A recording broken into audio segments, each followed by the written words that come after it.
Hello and good evening, or whatever time it is that you're watching this. For me, it is the evening. I'm trying out a new time to stream at. It's about 8 p.m. my time. So I'm trying out some different times to kind of find something that works. For me, for my family, and hopefully for anybody that would like to watch. I have started uploading these streams, like the videos of these streams, onto YouTube, and my YouTube channel is YOTim. So if you would, if you want to catch them there, feel free to catch them there. If you, watch them here, that's great. And this is going to be kind of a continuation of a stream that started last week and had some technical issues where I had the power bumped, and then my computer would not restart, wouldn't boot back up. And after some troubleshooting, found out that it was a USB 3.0 extension cable that was likely causing it for some strange reason. I had to, just through the troubleshooting and pulling out all the peripherals, that seemed to be the issue. So hopefully things will all be much better now, and we'll just continue on our merry way. And I'll probably on YouTube splice together the half hour or so of footage that I took last week before everything melted down, and put it together with this, so maybe we can make one cohesive unit.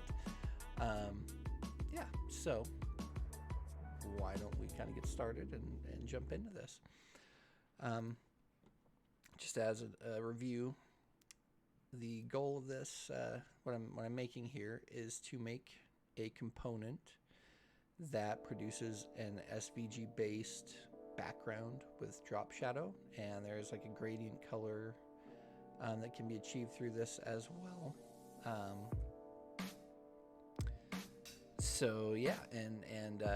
What we see here are just all the different attributes that are there, so we can say where on the X and Y plane of the canvas that we want it to be put, width and height, the two gradient colors, and then if you want to just have a single color, we can have them both be the same. And we might need to handle that in the component, perhaps, to kind of make it have some kind of default setting or something. I don't know, to where if people don't want a gradient, I assume that gradient might be the exception more than the rule. So we might need to kind of figure that out. Next, we've got the gradient X plane, the gradient Y plane, and I tried to mess around with these a bit to kind of figure this out. I probably should just read some documentation. That would make things better, so I'll probably do that at some point. But this basically kind of defines the angle at which it's at. As you can see right now, we've kind of got this, it's not quite a 45 because it's on the plane of our shape. But if, say, we do 1 and 1 for our Y, so it's just the 1 to 1, the gradient becomes basically along the X axis. And if we do the reverse, and do 1, kind of becomes on the Y axis there. So and also if let's say if we do this and switch this to 0 and 1, we can kind of reverse that. So there's some different things we can do with that. So that's going to be part of that. We've got a corner radius, and so if we set this to 150, we can get kind of this nice little pill shape. Set it to 0, we got a box. We can make that as round as we want. We'll just kind of leave it a nice little subtle rounding. We've got a border color. We've got a border width. And then we get into the shadow control, so we can offset it by a number of pixels on the X and Y planes. We can do negatives as well to put that on the opposing sides if we should want. And we can zero it out if we just want it to be on one axis there. And we can adjust this color, so say if we want it to match, and which that's pretty subtle right there. But if we set it up the intensity to 100, we can kind of see that a bit more. And if we, let's make this a little bigger. Let's say we do 5 and 15 and 5. We see that kind of coming out more and popping out. And then there's the blur, which controls, again, like basically how much it kind of diffuses over a set amount of pixels. Set that to 0, then it's just a shape. Basically, there's no blurring at all, which could come in handy depending on what effect you're going for.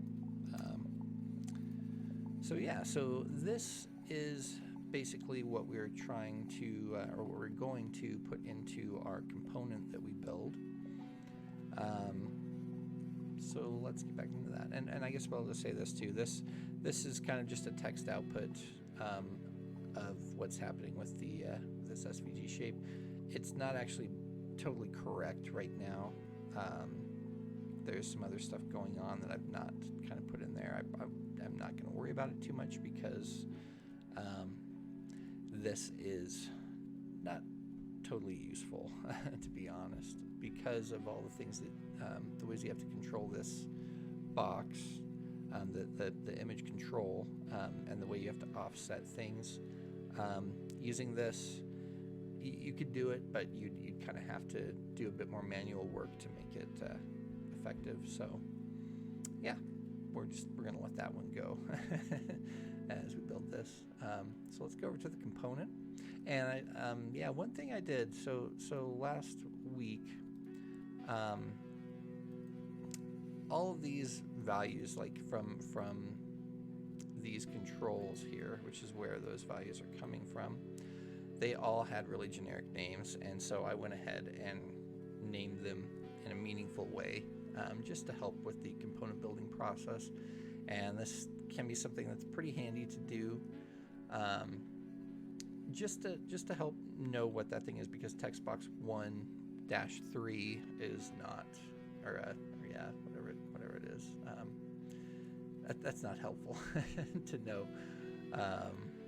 So having meaningful labels, as we'll see in here. So even though this is throwing an error because it's referencing a thing that's not in this component, I know that this is where the shadow blur needs to be and the shadow offset. So that's just a handy thing, something to kind of look out for there. One other thing I was going to do with this before I get too far into it is notice that there are a lot of, or not a lot, but a few duplicate values that are being used, and rather than calculating those, and if you'll see I highlight this, it nicely highlights the other places that it's used. So there are 3 instances of that. Rather than letting it just run all those calculations multiple times, even though it's probably not a huge hit, we're going to use the width function to create some local variables, some very local variables, I guess, because they just run in this instance. But basically just to make it so we're not duplicating a whole bunch of stuff. We don't need to do that. So we've got to make this nice and clean. We're going to tab that over. And something that I like to do just to keep variables straight is I have different like prefixes for each type of variable. And the one that I use for with variables is WTH. If it's an update context, I use var. And if it's a set, I use global, or GLB rather. And that's short for global to help me remember the scope of those variables. So that's, maybe a freebie, maybe, I don't know, maybe you already do something like that, but that's what I do, and it seems to work, helps me to keep things straight. So for this, yeah, I guess let's start making some variables and naming them, and then we will only have one place that we have to go back and fill in these values. So this, what are we going to call this? We're doing the max.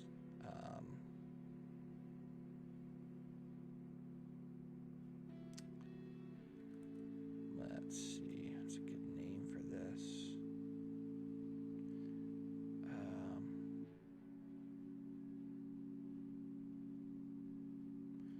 Let's see, max offset and blur. I don't know, it's not great, but helps to know at least what we're getting into there. So everywhere that, that this guy exists, we can then replace it with this variable, and then it's just basically, it calculates that once, stores it, and yeah, should make things a little nicer. It also makes it to where if we ever have to change this thing very nicely, we only have to change it once. It's a beautiful thing, very good to use. So let's we'll go in here and we'll replace all these guys. And we can see that we do have those three. It's a really nice feature that it highlights those.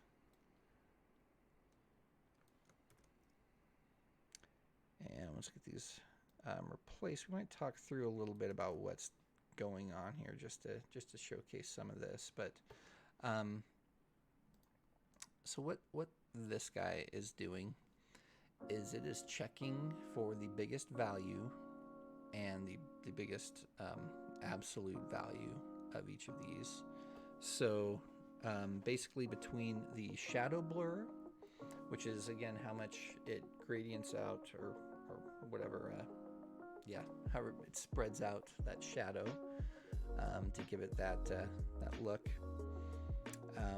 versus the offset, because it's theoretical that, you know, maybe our offset is bigger than our shadow blur. I think that would look kind of weird, but we want to kind of control for all those things.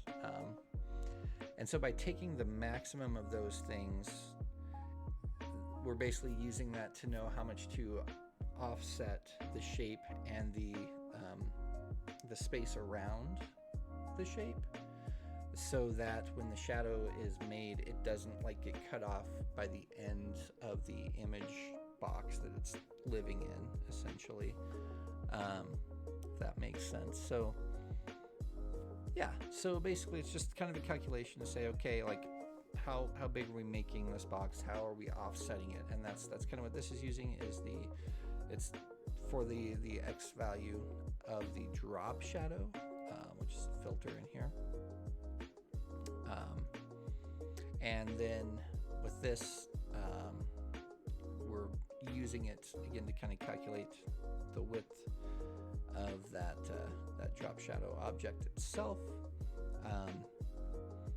And then down here, we're using it to help find where the X placement of the rectangle that's our shape is. And we're doing a few little math things. So by 8 up here, by 4 down here, basically just to get that spacing. So this X, we're taking 4 times the max of that to give it enough space, and then we're doubling it up here because we're accounting for the 2 sides of it, essentially. Nothing groundbreaking, but that's kind of what's going on with that, and why that's all there. So let's do that, and we're going to duplicate this because the Y version only differs in a couple ways here. Do the name, and it's using that same shadow blur because that's the common thing, and then the Y offset to find the Y value. And so we can kind of find where those are at and replace those.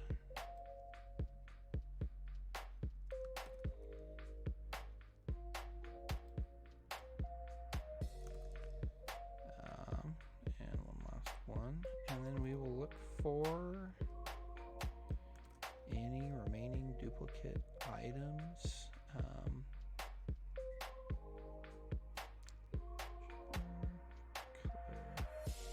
Okay.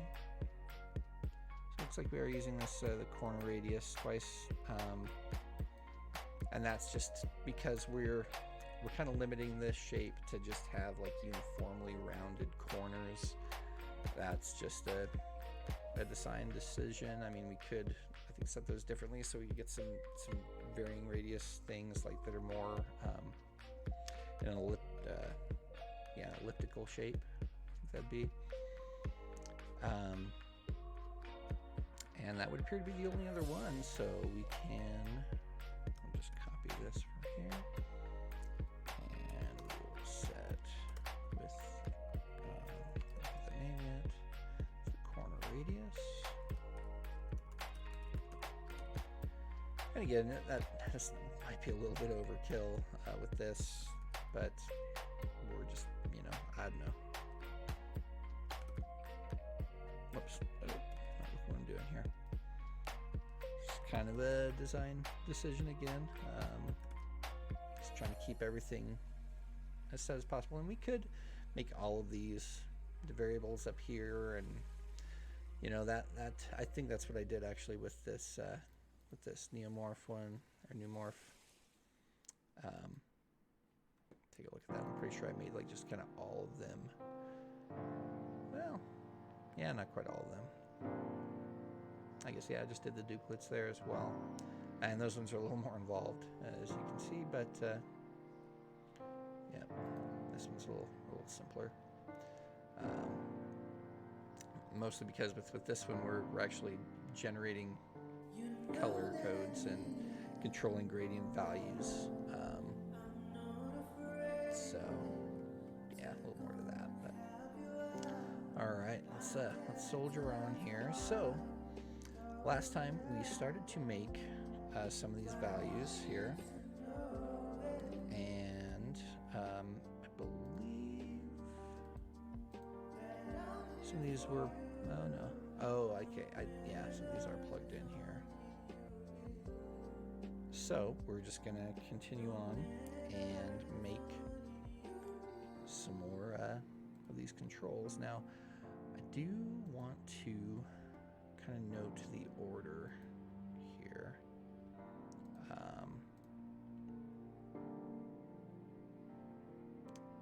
Just to kind of keep things a little consistent. So we're doing the gradients. We'll just go with those next. And again with these components, we can make these custom properties, give them a name, and so let's make specs 1, do that. And this is I struggle with the descriptions sometimes with these things, but I'm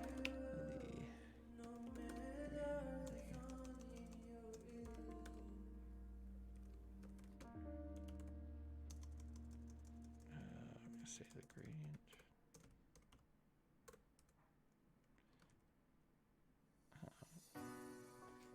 First gradient next property.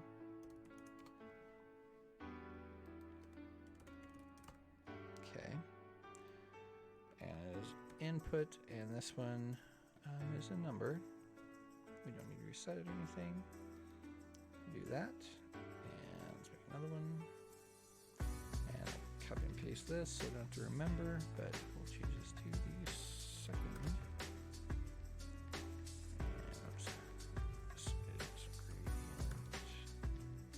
x2. And a number.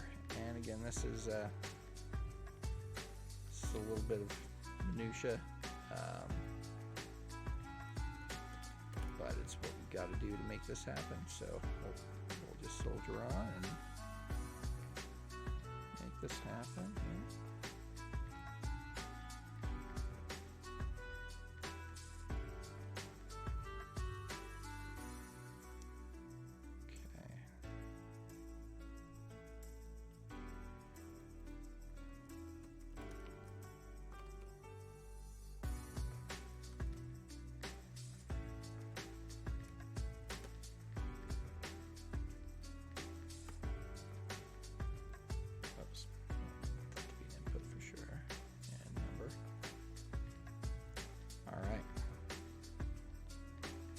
So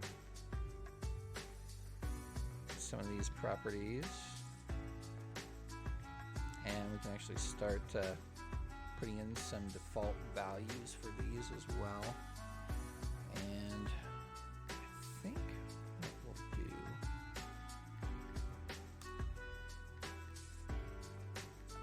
excuse me,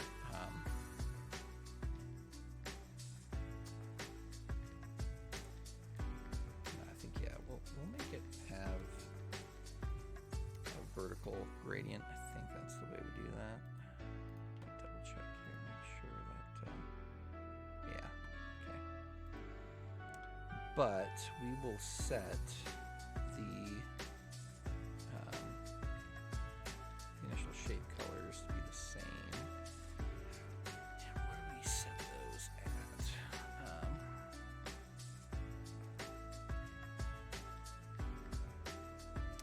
I think we'll just set those. We'll do this. So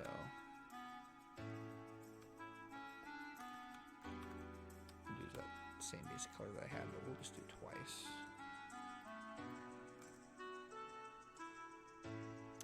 Okay, so we got some default values. Shape height and width. Let's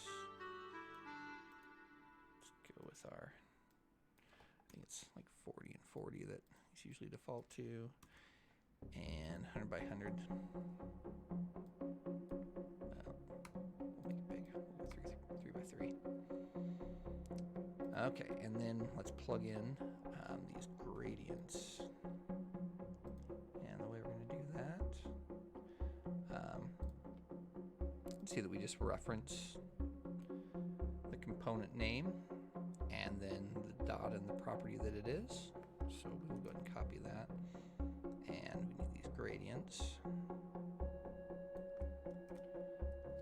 We can kind of cheat this a little bit, I believe. It's kind of nice.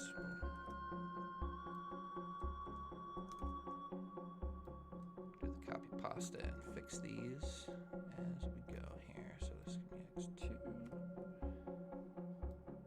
y1, and y2. So that easy, and we'll just keep plugging these things in. See, we're at the gradient. Let's see how many more we have to go. Oh, we're halfway basically. A little less than half to go. So 8 more. And we're doing quarter radius, corner, border. Okay. So let's put this corner radius.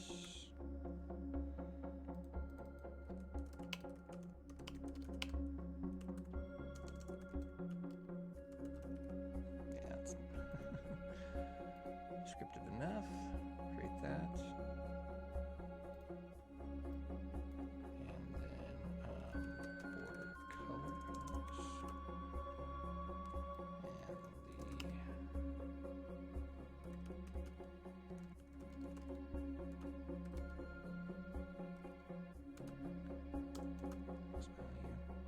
And that text, because that is text. And the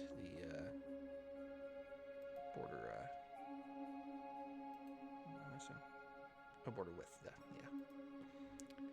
All right.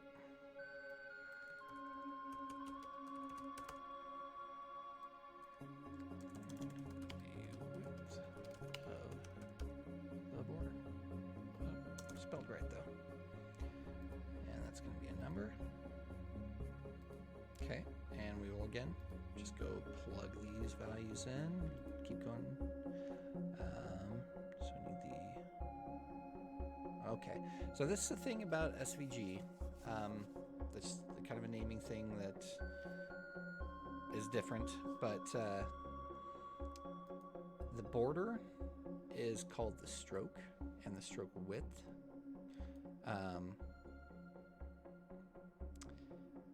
And the stroke is the color. That's the color of it. So just a little weird, but yeah, just to know that in SVG, stroke and stroke width equate to border and or border color and border width.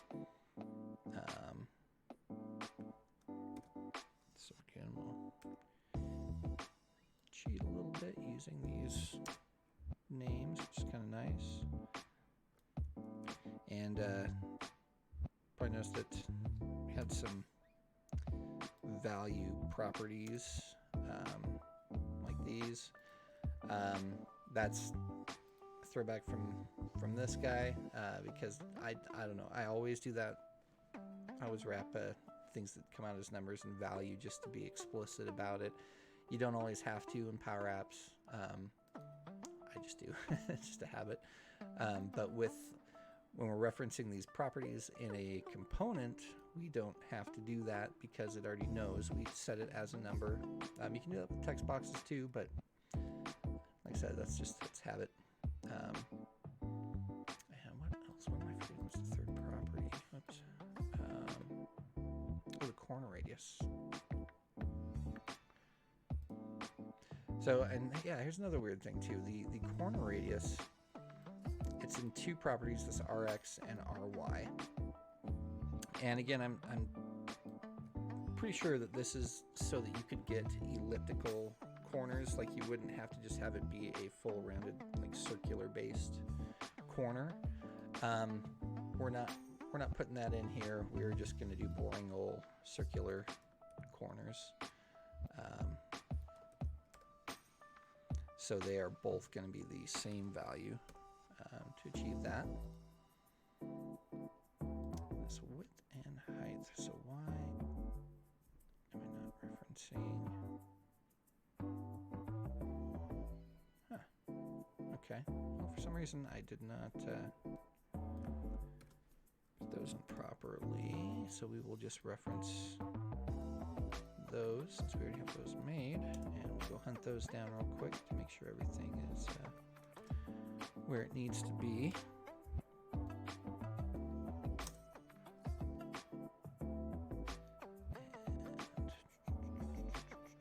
And there we are. I think these should be the only other places, but we'll give it another once over.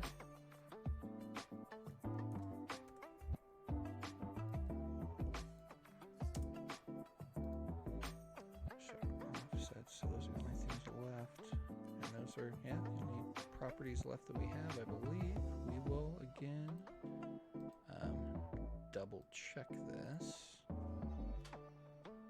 Going back here. Yeah, so yeah, the shadow offsets, the shadow color, and shadow intensity and blur are all that's left. All right. Oh, and yeah, let's not forget to set some defaults. We'll just kind of keep this going. So I'm going to set that at 5. I'm going to kind of just set it up like I've got it in that little builder thing. Set a white border, and the border width, we'll just set it at 1. Yeah, it's all right. We've got some good settings there. And we'll soldier on with this. And we're doing, sorry about myself again. XY offsets, color, intensity, blur. Alright, so the shadow X offset.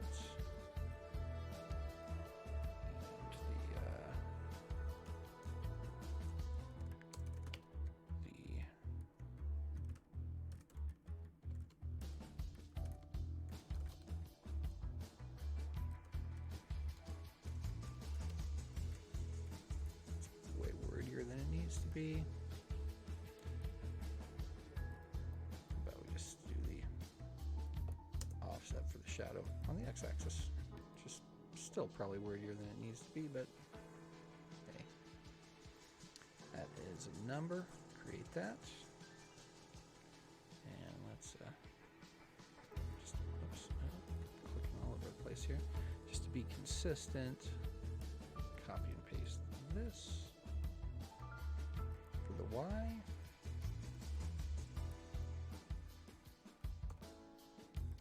and this is the shadow Y offset,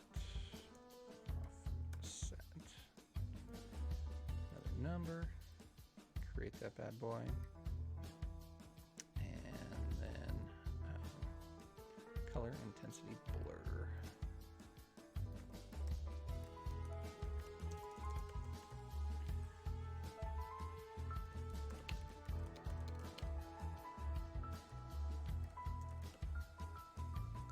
And that will need to be text because we want this all out in text format.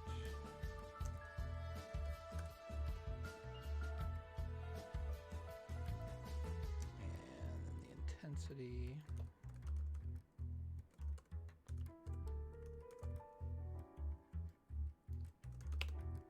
And this is basically the opacity of the shadow. That, whoops, is a number. And maybe we should put 0 to 100. Just to give a range, even though it should handle values outside of those, but just nice to give some heads up. And the shadow blur. Okay, I'm going to say about this. So the distance that the shadow extends outward. Yeah. Hopefully that'll be good. And again, a number. Okay, so this should finalize the controls.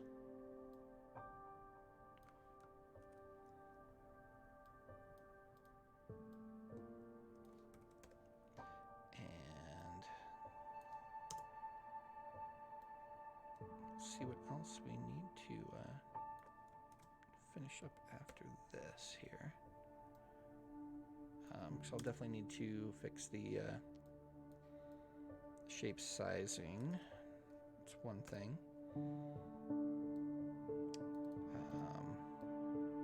We'll see what else to get it fully functional here.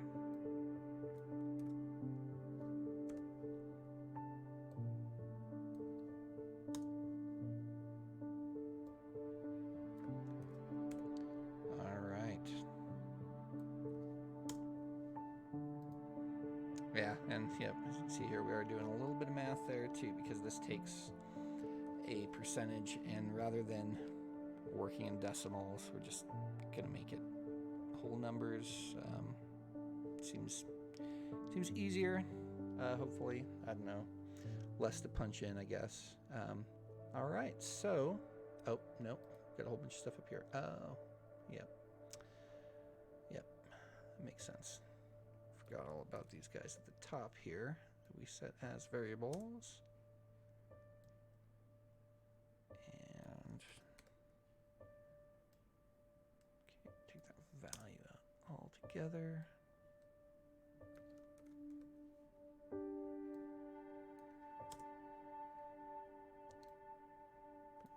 Okay. And last one here.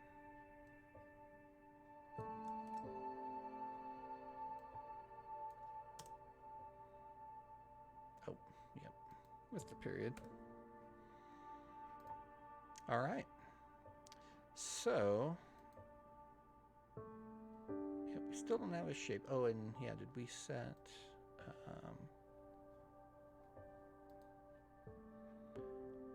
all of our, whoops, in here?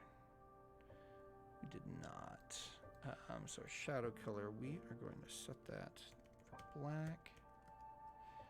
I usually use a 60% intensity, and then our offset and our blur. So I have these set at 3s and 6. Usually double to triple the intensity from the offset seems to work pretty well. From my point of view, I mean, obviously we can set that however,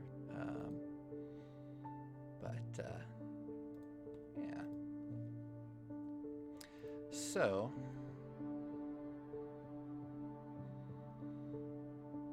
we're getting an error here. What did I do? We'll find out.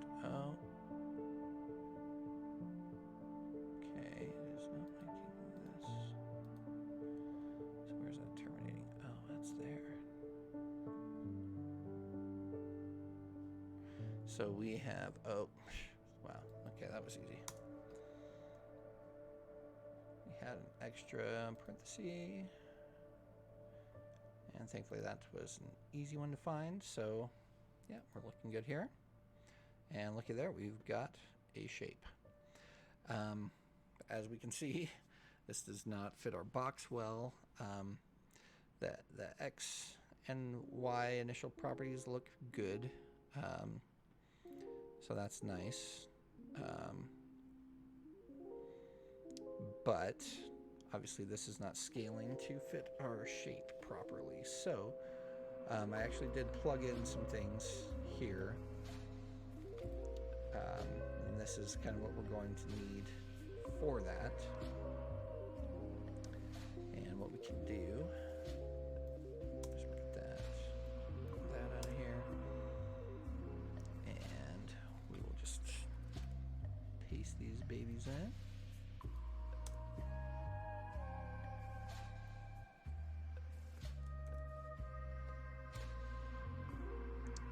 And this should function to scale this guy just as we need it.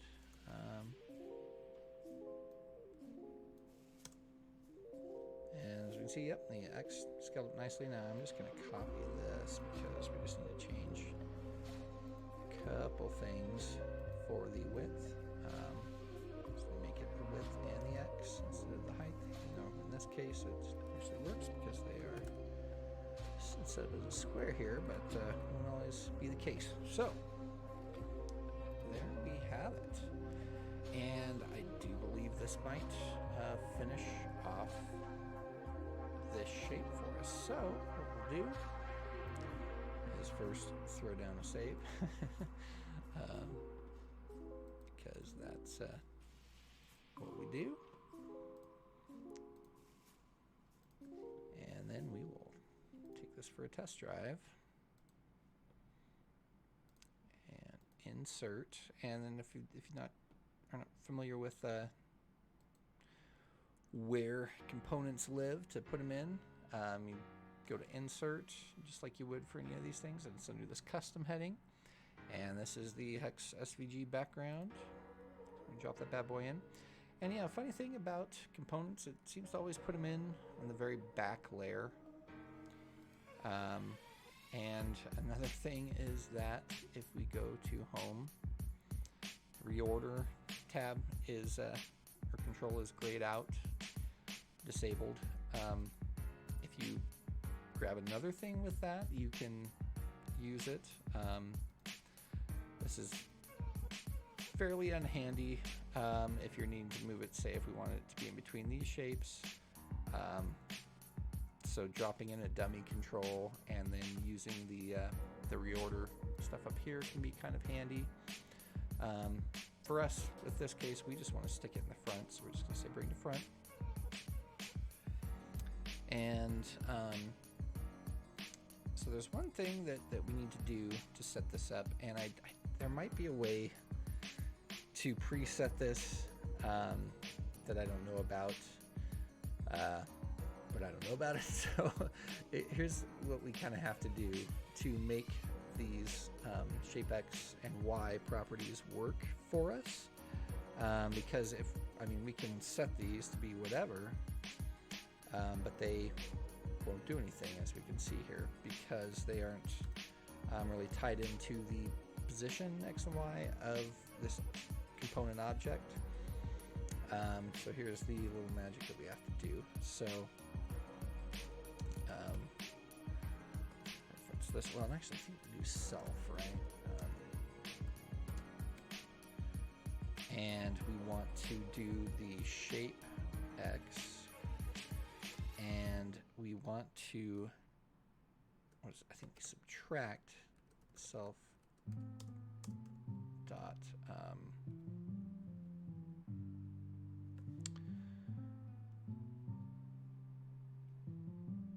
let's see, do I have the offset? Because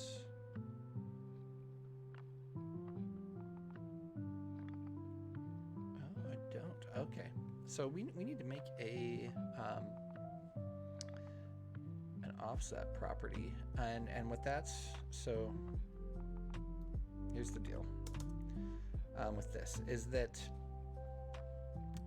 this shape X is still just the shape of this whole guy, not the shape of this inner thing that we're making. And that's what we want it to be, because we want to be able to control exactly where that shape goes. And so back here, we know that what this kind of is, because we are controlling for that. And I believe that's this guy right here. Because we're taking basically 4 times whatever's bigger, the shadow blur or the shadow offset. So we actually just need to set a property for that.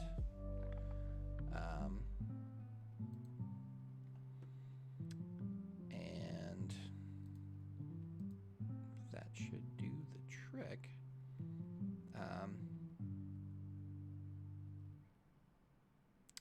Let me see. Yeah, I think we just have to make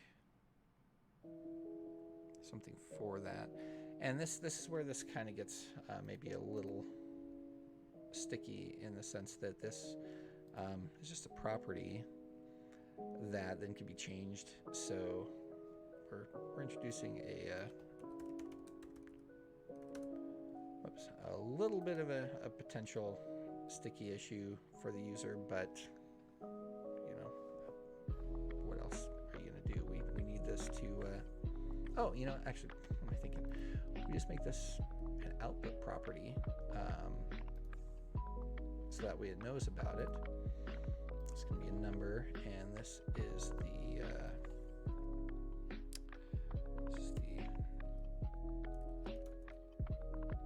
oh, and do I need? I'm actually going to need X and Y offsets.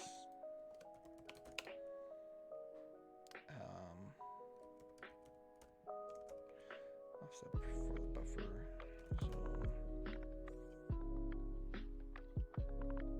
Yeah.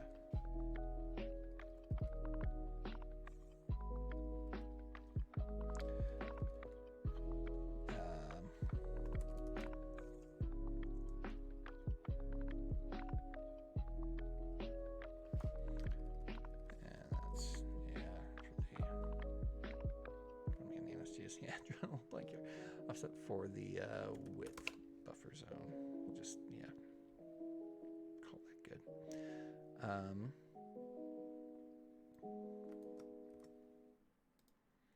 we'll create another one.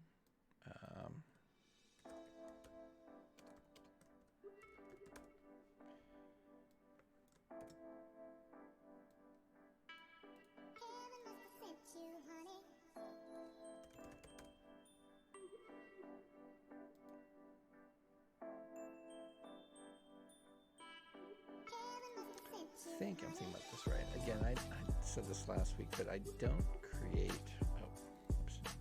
a whole lot of components, so I kind of have to rethink it every time. But hey, we'll roll with it. We'll figure this out. That to be 0 for sure. Okay, just really quick check-in. This. Okay.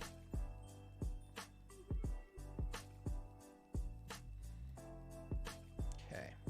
So let's just jump into here and oh yeah, okay.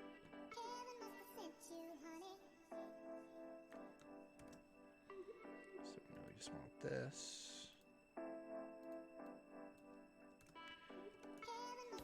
Times 4. And we'll do the same thing but with the Y.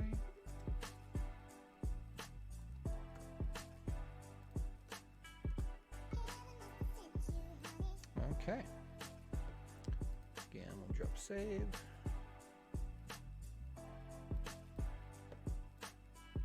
Probably need to publish, but why not? Okay.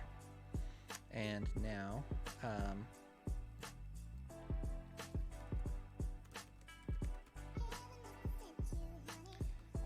this to be com.self.shape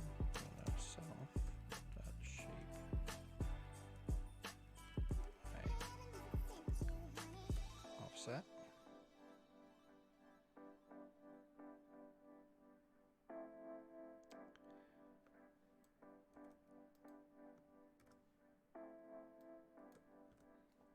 Okay, so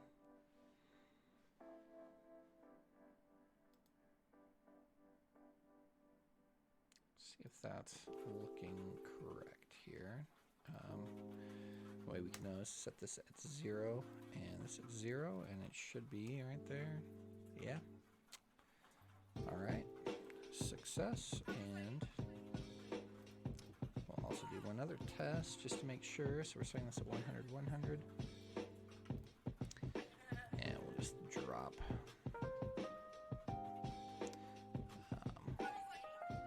do this rectangle so we can totally see.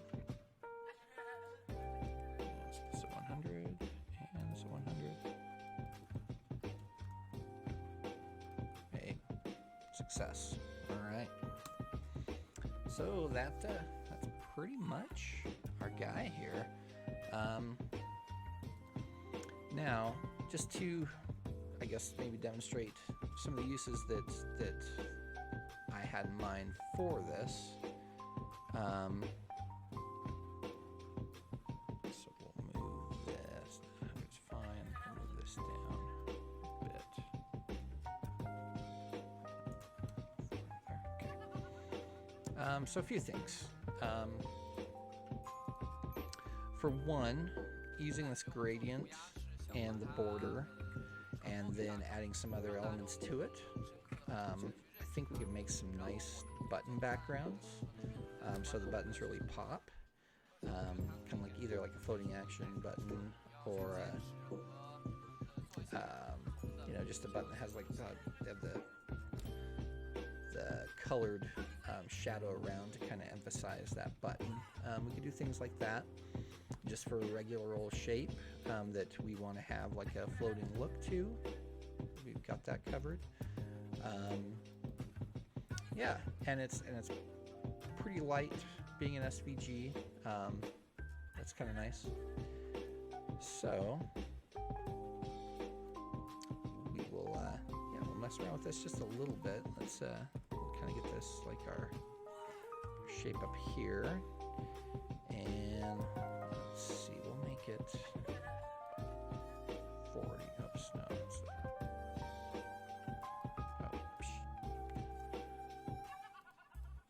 Doing things here.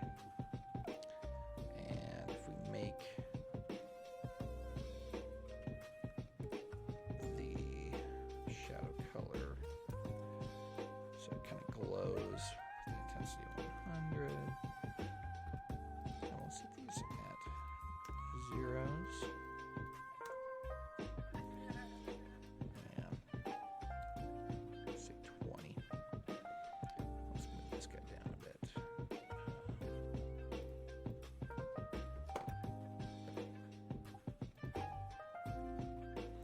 So we take a look at that, and yeah, a nice glow to it. Again, if we say if we adjust this Y offset by 10,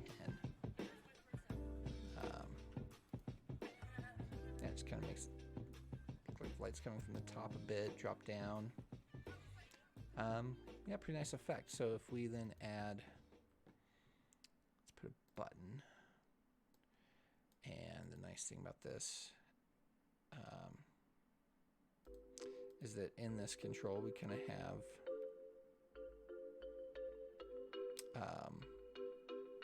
through these offsets,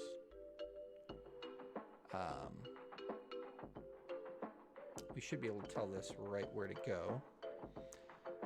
And I don't know if we have access to the height and the width. We'll see. Those are both inputs. I'm not sure if we will. But you know what we could do is just make a version that has the button built in. That would be quite easy since we already have this. So we do this. Let's background. Let's make it the button. And just insert a button.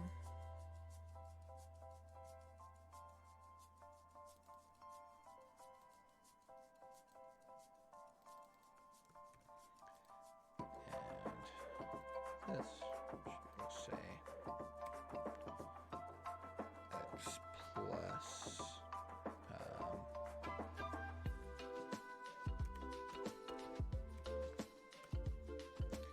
dot for the shape X offset.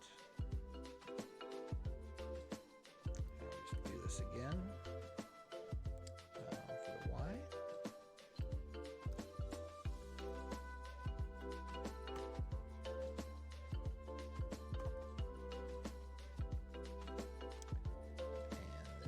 Width and height. This we can do background shape one dot width, and we want to subtract self x times 2. That should fit that nicely. Oh yeah, the border actually could be a thing to worry about. So we'll probably want to match the border even if it's transparent, because if you mouse over that thing on the border, it won't do what you're thinking. So I don't know. It's probably a small detail, but we'll roll with that. Let's repeat this for the height.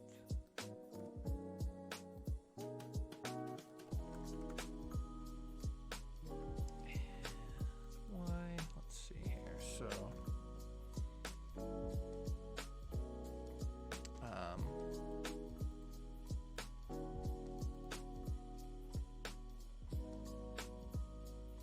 Definitely want to make, well, okay, yeah, so we're adding a little bit of complexity to this thing, but it's nothing that we can't handle. So we need to make a text. We probably need to control for the fill, the press fill, the hover fill, as well as the various colors. And the border we're not going to do. We're going to just use the border for this guy here. So yeah, I don't know if I really want to jump into that. I don't know. Well, yeah, we'll just do it. Why not? So I'm gonna do the button color. And we'll just say button text color. Button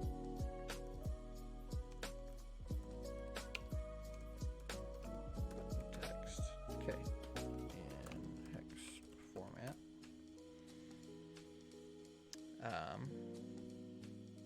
Yeah, and again, there is a color property here that we could use. I personally, I just like using the text better because I store everything in a hex color. So that, for my purposes, that works better. Maybe for yours, you'd want to use the color. And what we can do for that, so here we'll just plug this guy into this, and it's going to be com.button text color. So that then becomes just a similar color property. So we can do like color value and then put in the X here, And if we wanted to make this really fancy, we could make something that that takes the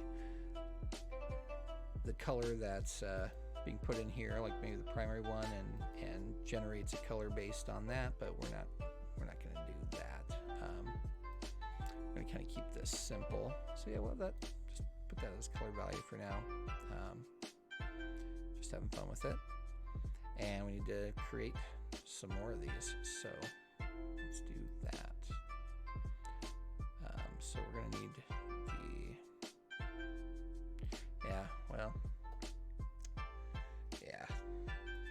here's the deal. Now that we've added this, we probably need to control for the display mode, so that we can disable the button if we need to, and then control what happens with the colors with that. So we need to add the disabled color, as well as the hover color and the press color, and the same for the fills, which we would probably want to be like shades. And actually the thing that I've gotten in the practice of doing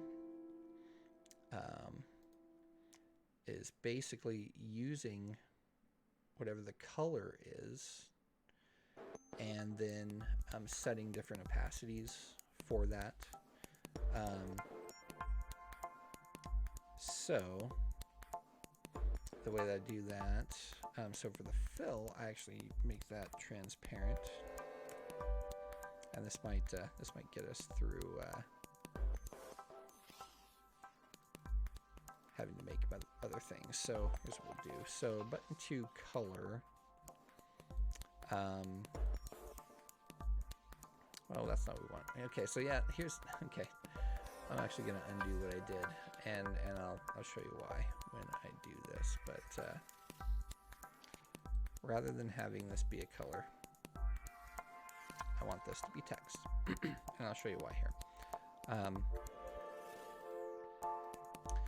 Basically, if we want to affect the opacity of this thing now, our only real option is the color fade, which doesn't have the opacity. It just basically fades the color out but keeps the opacity the same. So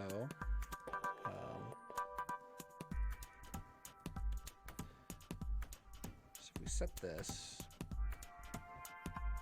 and then which this is not going to work because we need this to be color value. Here's what we can do, and this is actually why I store these as hex values when I'm using them in apps, is because we can then reference this here, but we set a color value, and because it's a hex, then it's basically just text that we can then add the opacity on.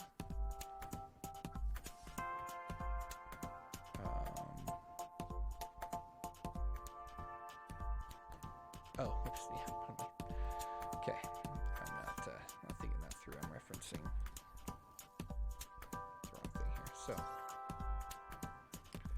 do that, and do this, and I typically use 11 opacity 11 for the hover fill, and 33 for the press fill. I believe that is 20%, maybe, or 15%, and I think this is like around 7.5%.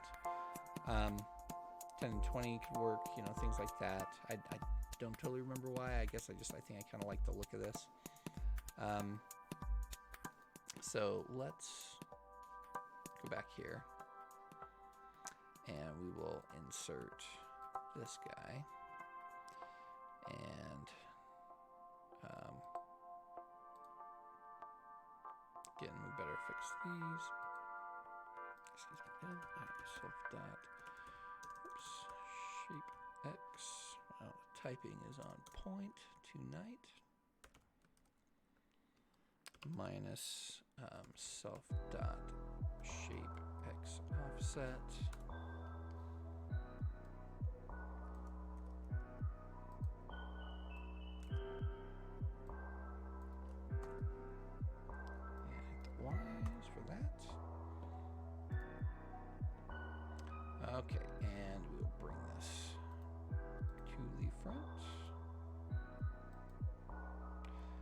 Okay.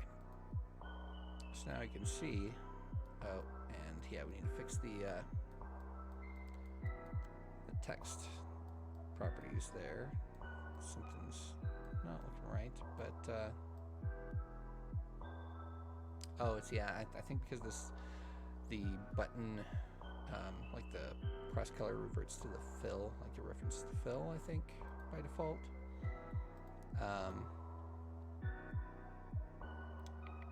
So just go there and color. So we're just going to set these to the color. And that way we don't have to really mess around with too much. And,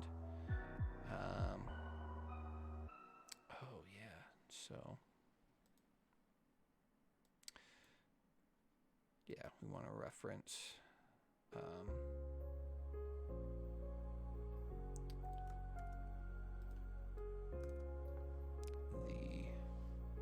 border width. And we're actually going to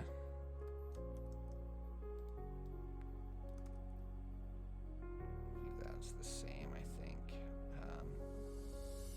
Can be nice to get that click to look where the borders fatten up. We're not going to do that with this. So I think the next thing that we need to really add is the control over this text. So this is going to be the button text. Oops. And the text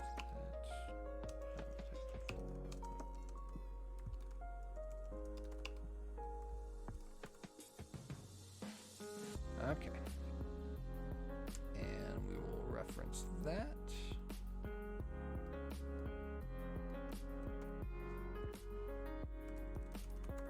Text.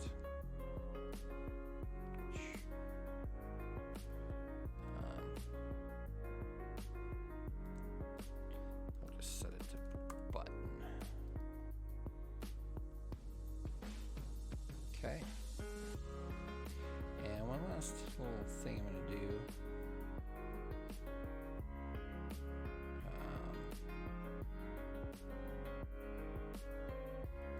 I think if I move this up, no. I think there's a way to change where these are in this control. Well, that's fine. I'm not going to worry about it. It'd be nice to have the inputs and the outputs, like the inputs and then the outputs there. So these at the bottom. We'll live with that. That'll be fine. Okay. So that should work properly. Oh, yeah. So we do actually need to probably set something up to know, like to give an output for this button. Let's do one thing real quick, though. Let's what's this height? Height is 500. Okay, so it's 200. 100. Oh, I didn't control for the font size or any of that stuff either. I just realized. So, well.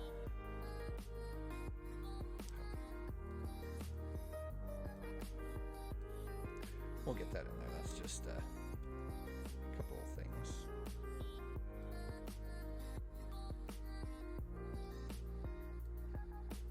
Oh, whoops.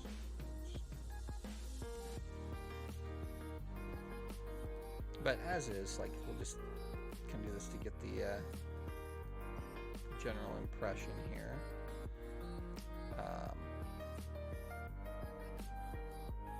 Again, let's kind of set this the same.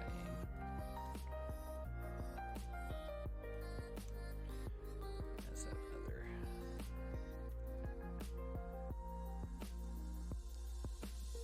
It's 20, let's set that at 10.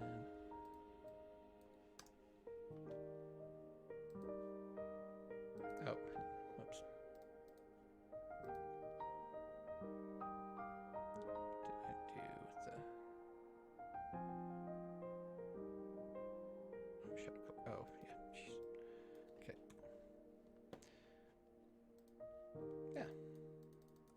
well, there we have that.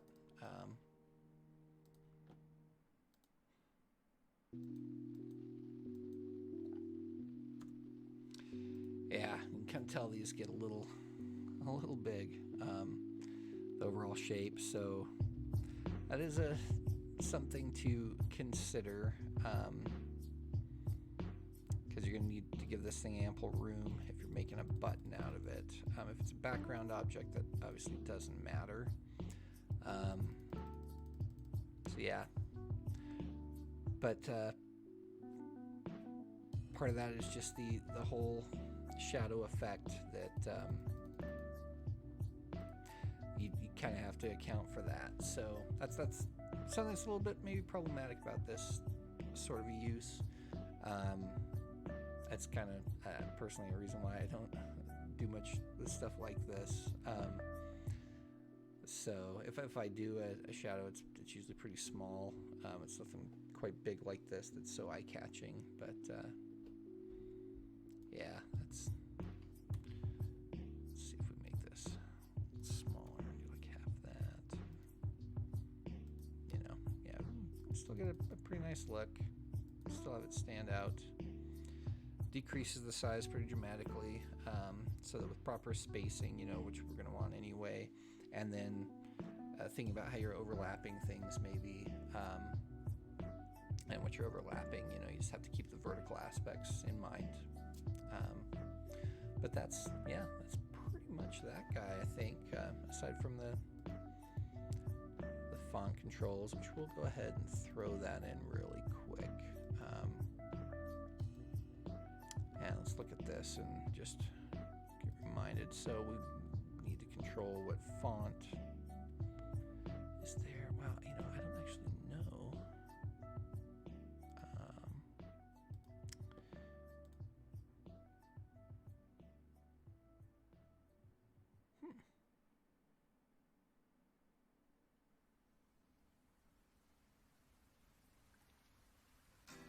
Interesting, yeah. So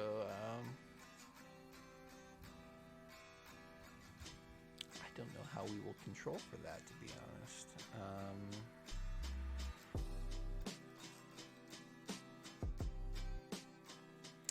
That might have to be something that's controlled on the individual component level. I don't know. Let's test some stuff out here. And again, this is one reason why I wanted to do this whole streaming thing in the first place, was to kind of put myself in situations that I didn't know how to answer and didn't know what to do. So this will be fun. So button font. That's the font of the button text. And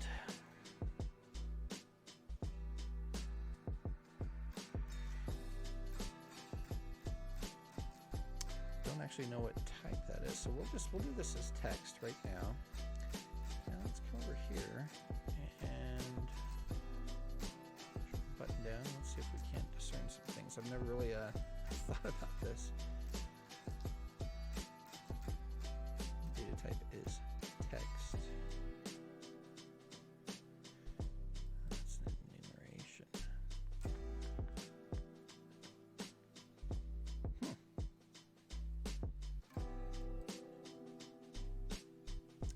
Oh, well, you know, I guess what we could do is, because this is text right here,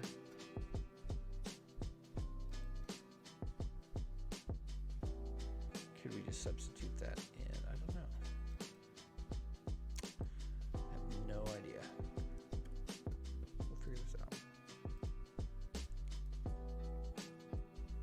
Oops, I want button font.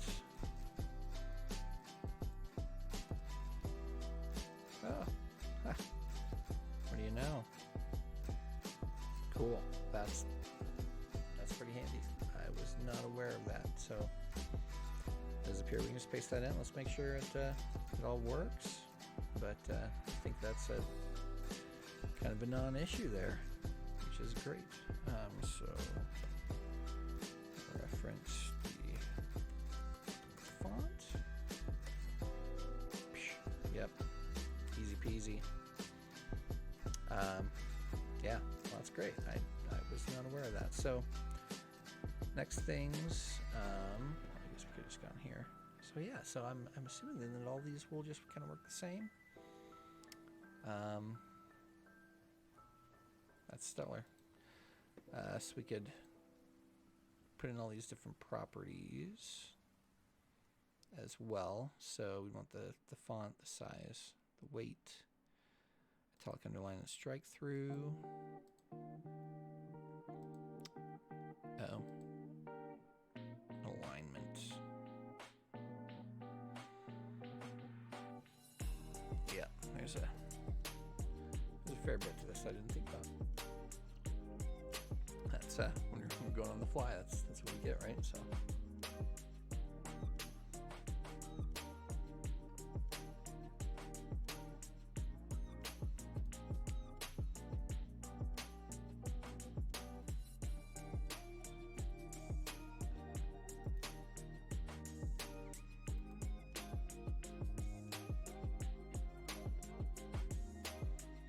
Okay. So, size, weight,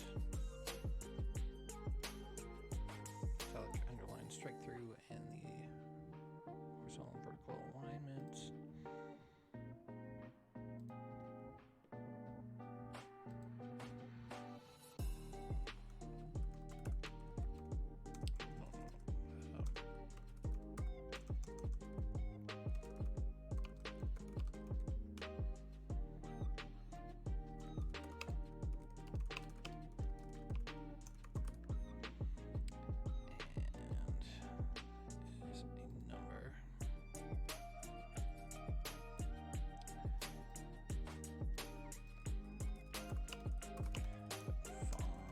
Weight.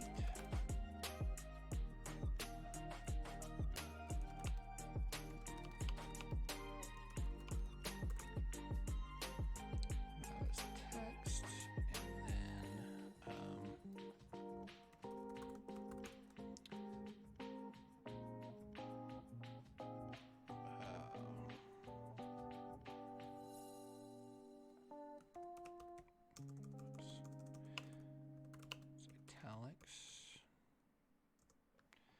italic, and that would be a boolean.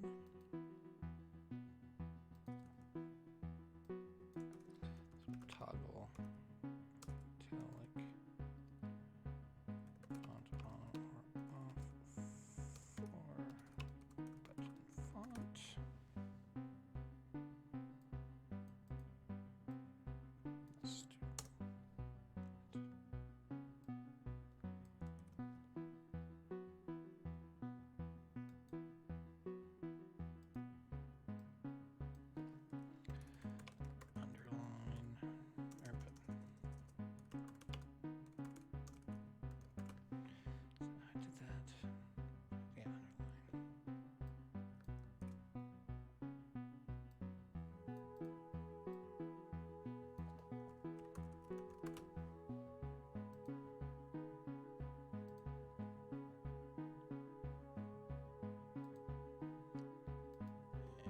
Strike through, right? So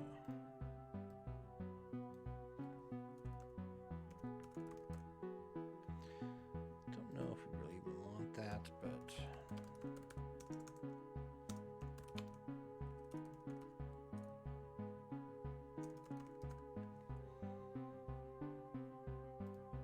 we'll have it.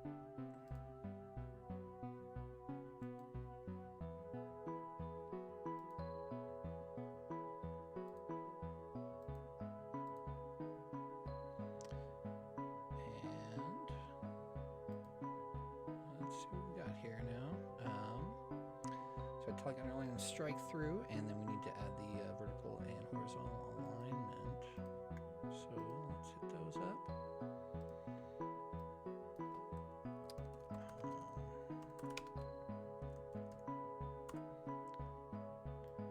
This could be the alignment of the button text. And that is text, yeah. Alright. And this should hopefully be the last property that we make. We align.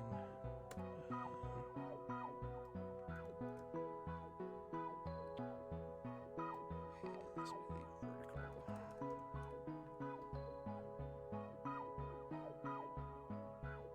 Okay.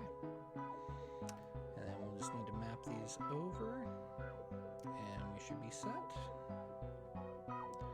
So, copy and paste this bad boy.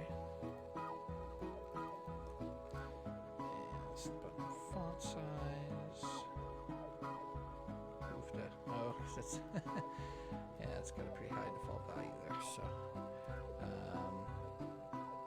button font weight, right? Oops, button font italic. Did I miss that? Oh, yeah, I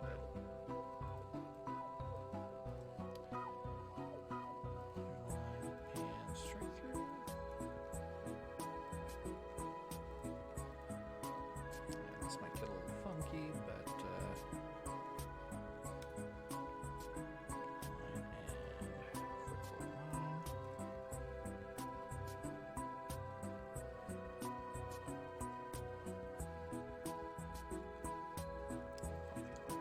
Okay, so now we better set the default properties of these guys, because they're so we want these to be false.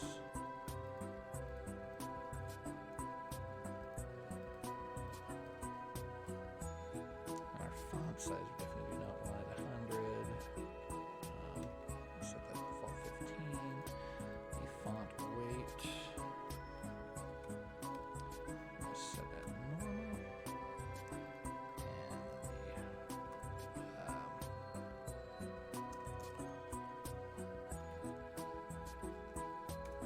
And center and align. Am I mistaken?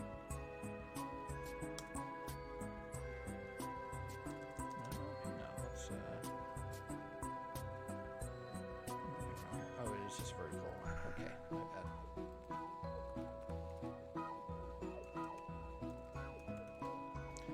Type, and we want that to be in the middle. Okay. Again, we'll throw down a save here.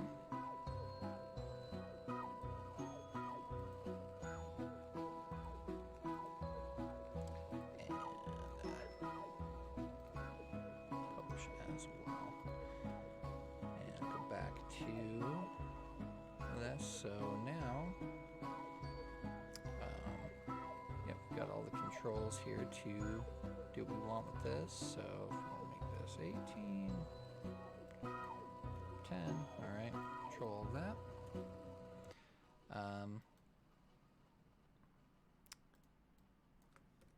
Leave that bold. We're good to go. So, the next thing that we want to do, because now we've got this button, we can control a whole bunch of things with it, and we want to make sure that we can have an action come as a result of pressing this button.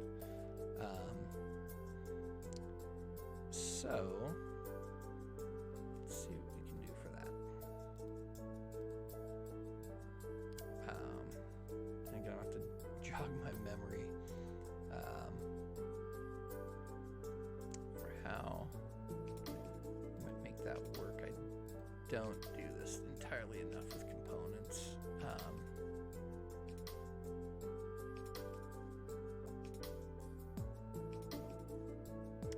Well, we can see what. Oh, you know what? Actually, I'm gonna cheat.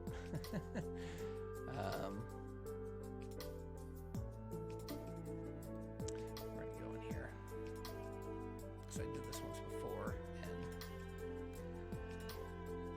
I think the nighttime is affecting my brain a little because I'm just not thinking too clearly. But this guy, made a clickable new morph type button. And we're just gonna cheat and go look at what I did in there. For how to get that property. I think it's just this button trigger.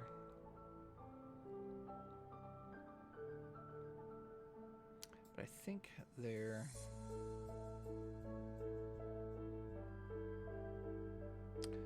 Let's see. Yeah. So it's just basically an on-off switch.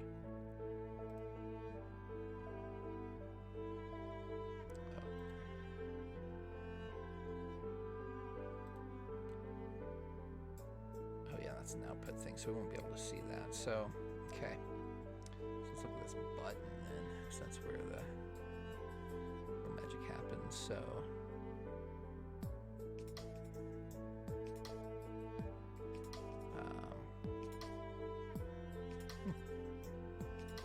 so yeah, this looks a lot simpler than I was really making it out to be. So basically we can just toggle. Oh wait, let me check and see if this it doesn't reset or anything else. So all right, well, I'm apparently making this harder than it needs to be. So we will add a button toggle. We'll keep the same name. Output, and it's a boolean, just on off.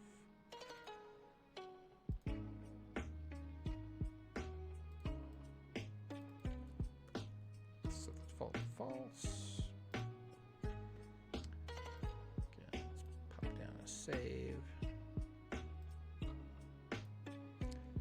And go back in here. And we're gonna insert a toggle. This will be an easy way to just do this. So our reference.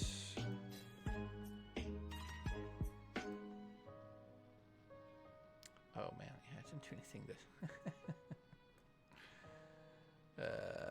Okay. I'm not thinking this through clearly here. So there's got to be something that triggers this. We've got this property.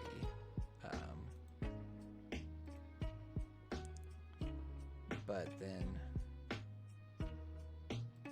oh,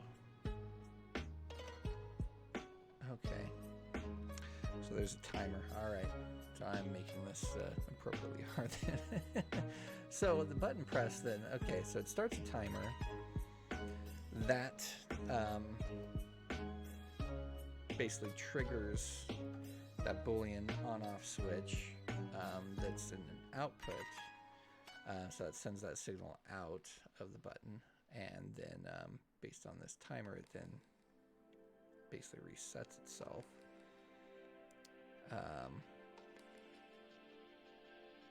what kind of time did we set this for? Duration. Timer duration. Okay, so there's a property for that. Oh, okay, so, wow, yeah. All right. Well, I'm down now. I know what's going on. So, we'll let us insert timer. And we're going to trigger this. So, to set.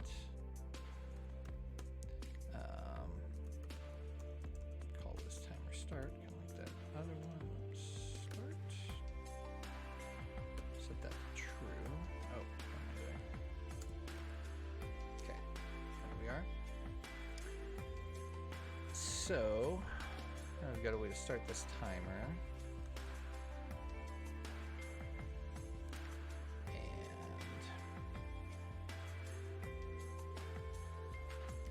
here's what we'll do. start.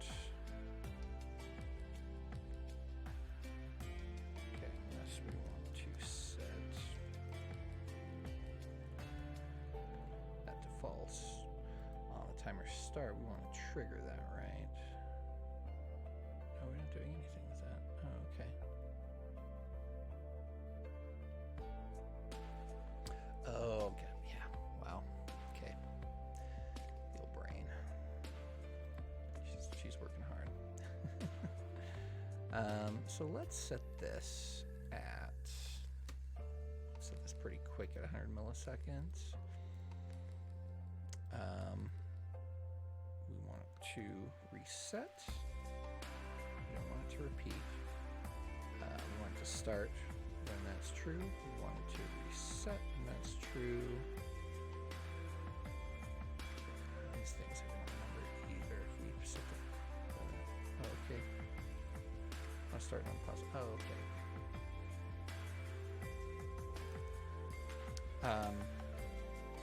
So I believe the auto start, yeah, it basically starts at when the screen becomes visible, and so we don't want that to happen unless the timer is started. And the same with this pause. So if we navigate away, if it's going, it will pause. If not, it won't. Should work okay. And again, we don't want it to repeat.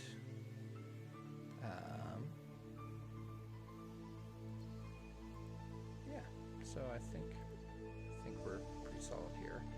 One thing I'm going to do is that we're going to move this to the back.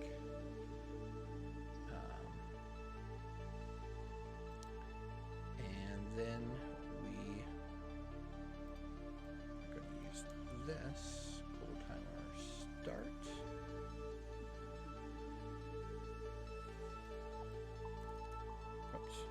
For this output. So basically when we hit the button, it will send true, and that timer after 100 milliseconds will turn it to false. So it's constantly just resetting itself every time it's pressed. Should be good, I do believe. And let's give these some names. Actually, this is going to bother me. Call this button overlay.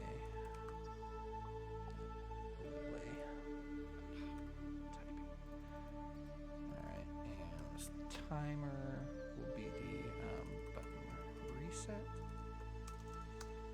Good. And oh, you know, if we actually want that to be visible,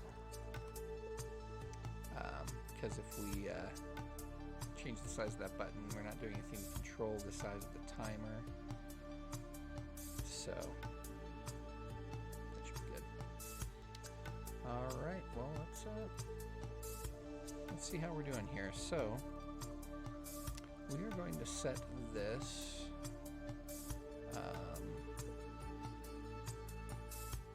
the default to X button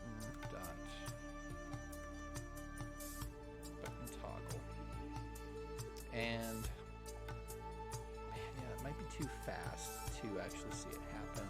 We'll give this a test. See if it. Oh, no, it does. Okay. So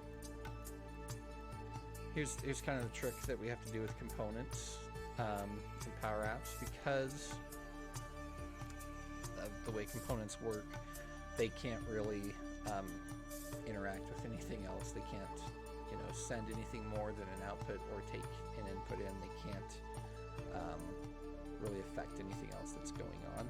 So we have to use a little bit of a trick to get that to work, and this is kind of what we're doing with all this mess. So that this button thing sends out a signal that's just on or off, and then we've got this toggle control that is then taking that signal in and triggering on or off, and then we can set code in the on check or on uncheck or both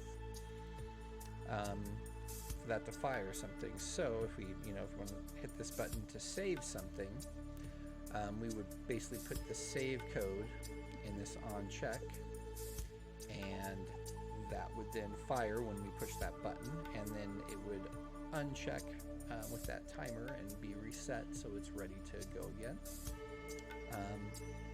So yeah, so there we have our working button.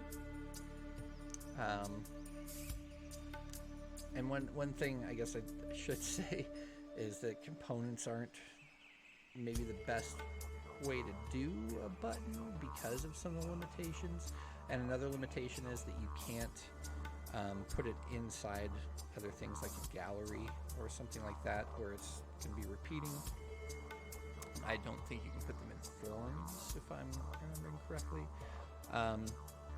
So right now they're pretty limited.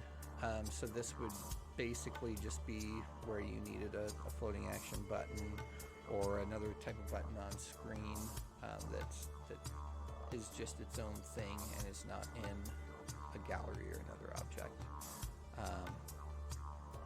So yeah, so I'm pretty happy with this. So again, we're gonna just pop a save. Oh, you know what? Let's do this really quick though, just because we have this one and done it. We're gonna do this nice little gradient button. Just kind of show that off. Let's maybe make that just a touch darker. Yeah, looks pretty nice, I think. Yeah, pretty nice looking button. Yeah, almost does have a little bit of a rounded quality to it with that gradient. Yeah, I like it. We'll keep it.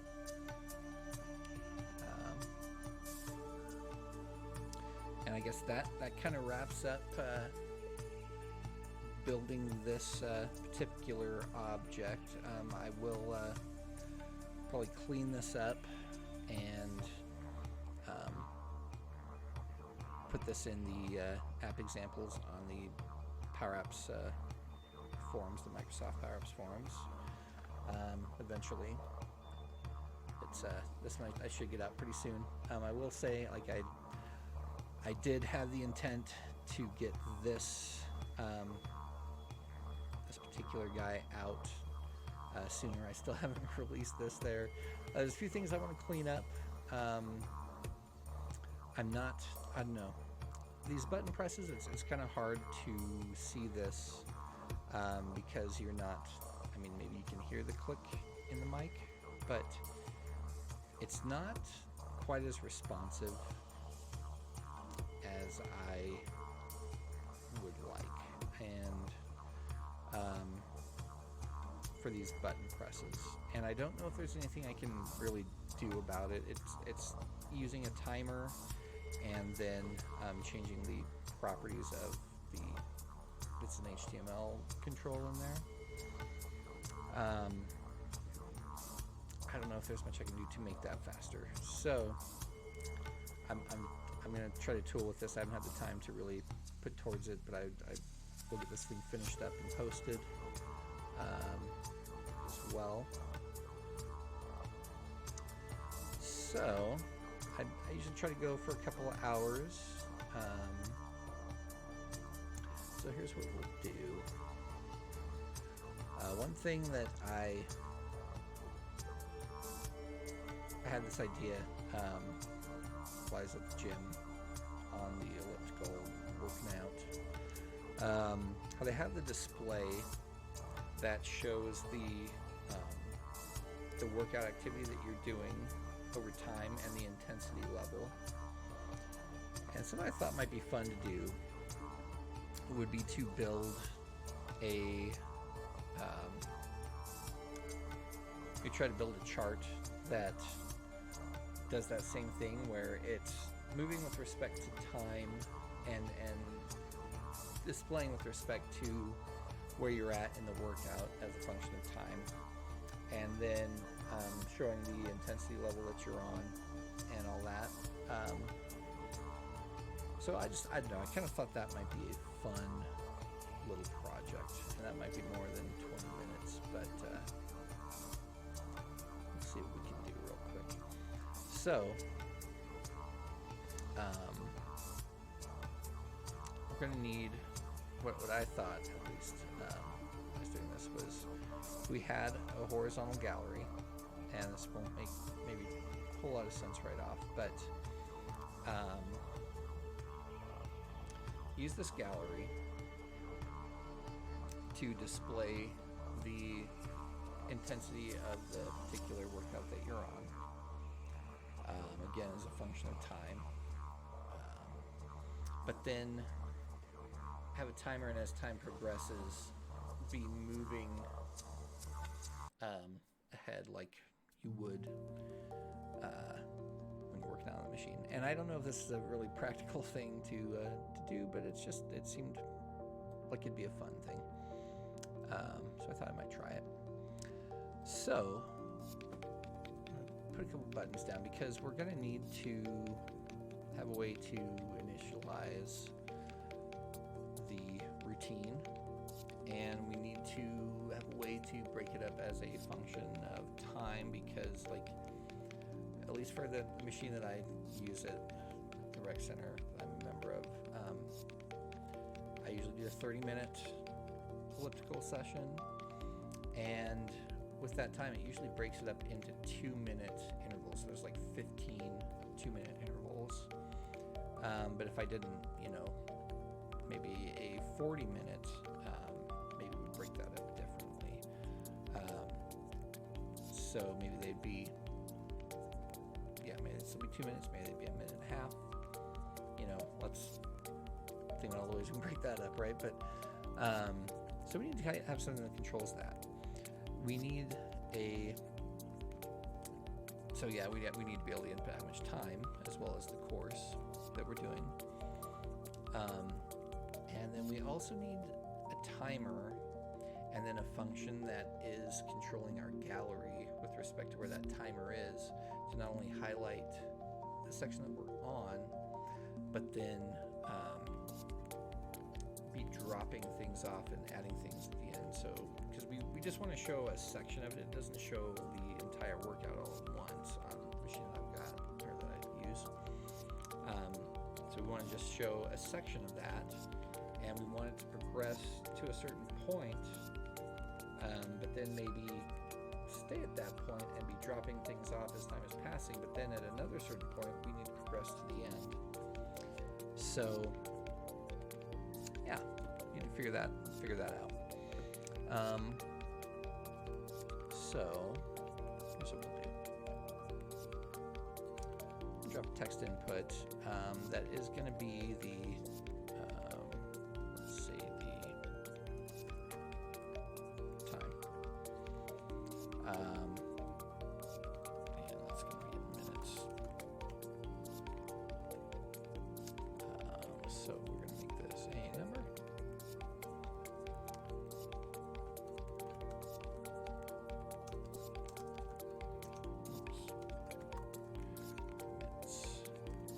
Okay, and the default, I'm just going to go 30.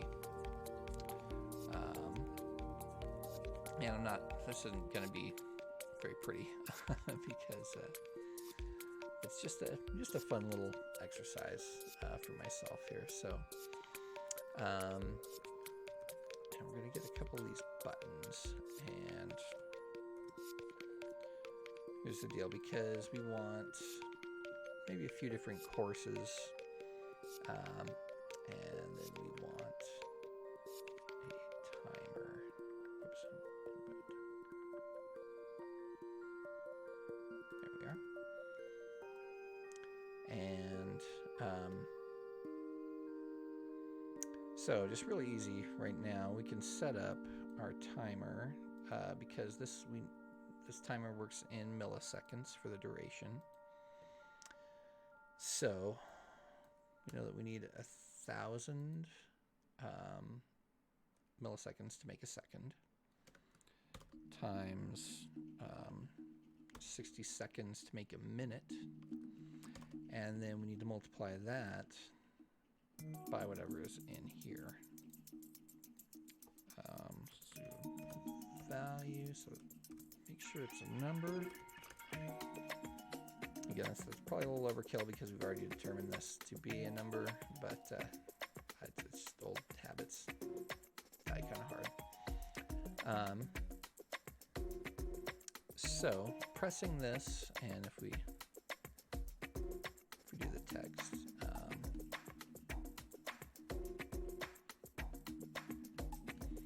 let's see. We'll leave that for now. We need a way to start it and stop it, but that's not important. So for this guy, we want to determine a course, and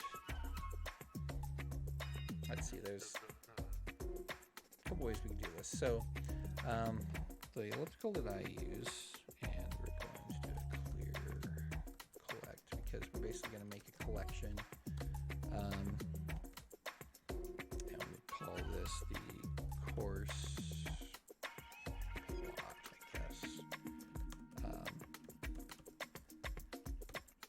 Okay. So what this is going to be made of is basically a set of intervals that are basically just intensity levels. Because like, say the thing I've been really liking lately is what is that called? I think it is the interval training type, where it varies between two intensities. So let's make a note here that this is the interval training course, and so we're gonna have we'll set an ID, which is going to be just the number, the ordered value of that thing. So this is going to be the first one, and then we're going to set the intensity.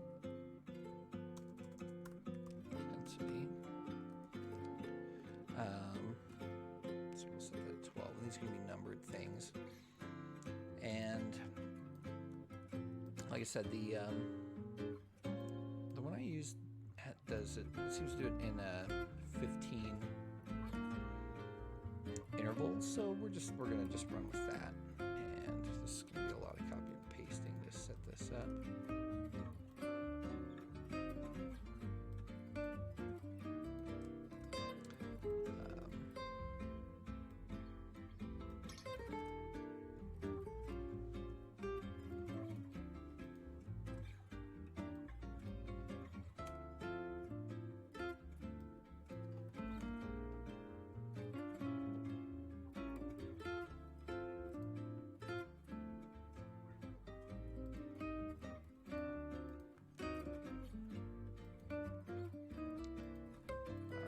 Almost there.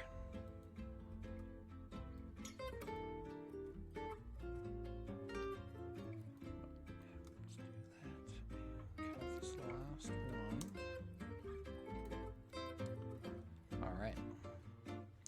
So, this effectively just defines one training course that we've got. So. It's just alternating between intensity levels of 12 and 4. So the way that we're going to represent that in this is we're going to, let's go to this guy, and we're just going to clear everything out of here. And we will insert just a rectangle shape.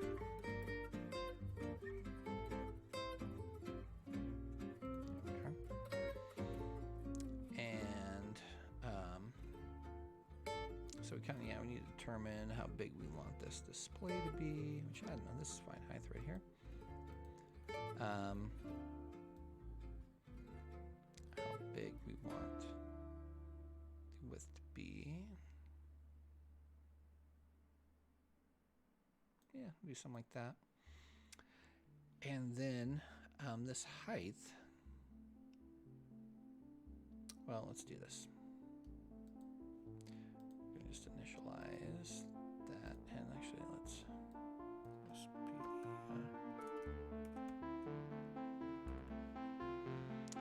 Okay, so we've initialized this course, so if we map this to that, and what we're going to do is we're going to set the height of this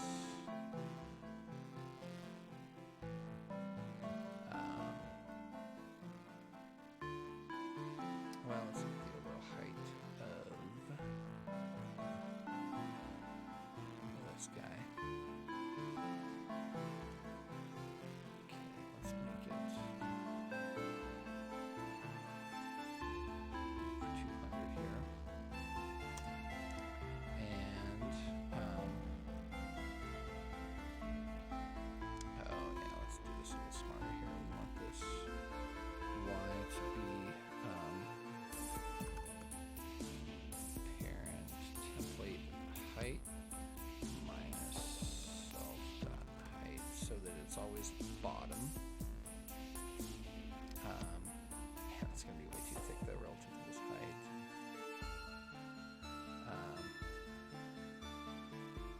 Okay, so let's make the width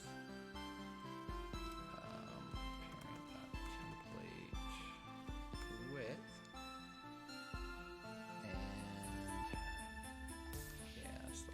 Setup. We'll do the height. We can do this 100 times this item intensity. And I do believe that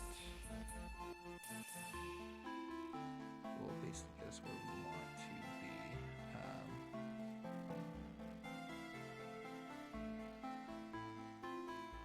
Okay.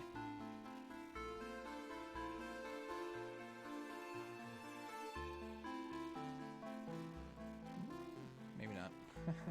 Oh, geez, 100. 10, not 100. What am I thinking here? Yeah. All right. So we've kind of got this this plot here, and so for this width,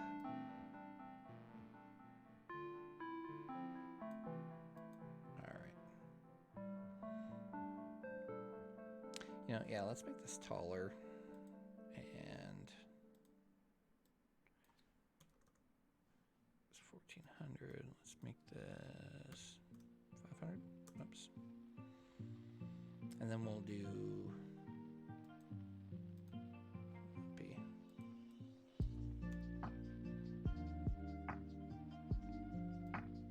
Oh, I think 25 times that, right? B. A good one. Yeah. So we've got room to grow if we want to get higher intensity there. Okay. So here's the thing though. Yeah, we want this to be a little wider because we want this to just show,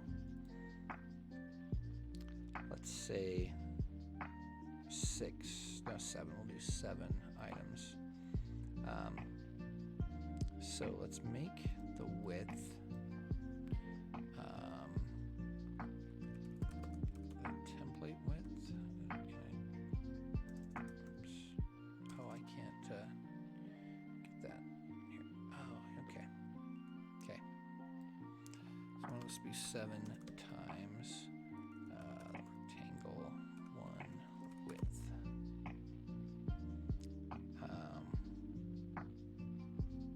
That should be good.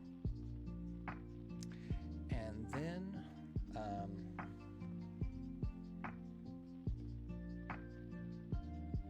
we will want to, let's see, so actually, yeah, and we want to limit this.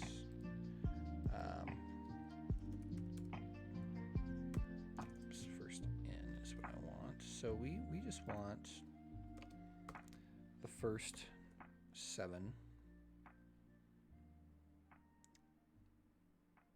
in this, and so what we're gonna do then is up to the 4th item, we're gonna kind of leave things the same.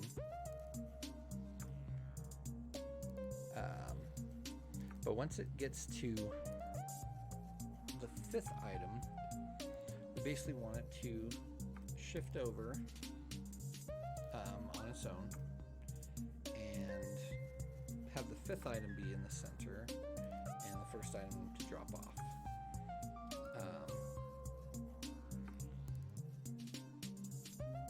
So we got basically it's got to be a time-based filter that then drops those items, and we'll drop them until there's only 7 items left, and that should be it. And then once there's only 7 left, then we want to progress through the other items until it's at the last one and the timer stops. So we'll get a couple other courses here. Do some copy paste, and another one is the hill climb, the hill course, which kind of just progresses upward. And let's see, we'll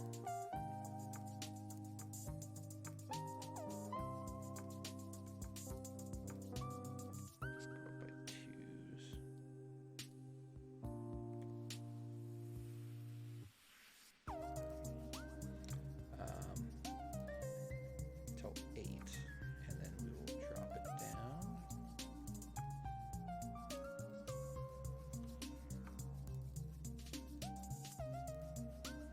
It's not 46.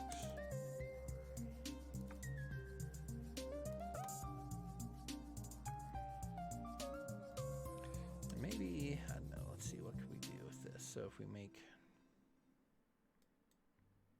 that'll be fine. That'll be fine. So this button, we want it to be the hill. And what's another one? I don't know. We'll do 2 for now. We'll keep it simple. So click on this guy, then it sets that course. Okay. So,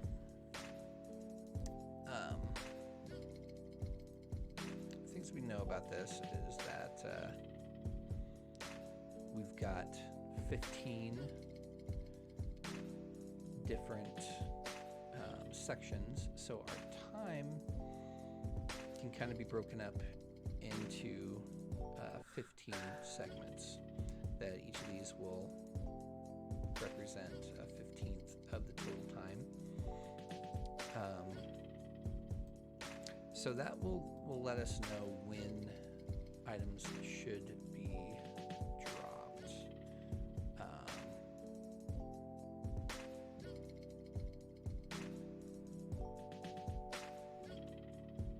I'm trying to think how to do the actual dropping, because I think we're going to need 2 different timers.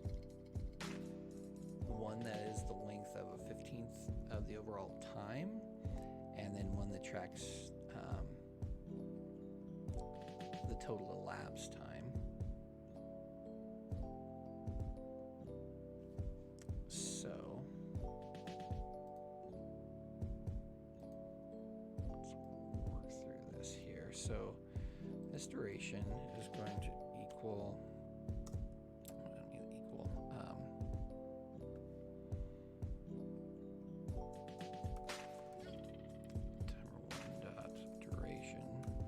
divided by 15.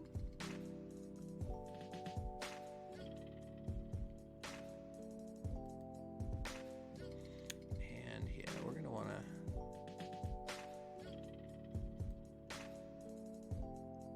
have at least a start button. We're not going to get too crazy with this, because this is just a kind of an exercise here, but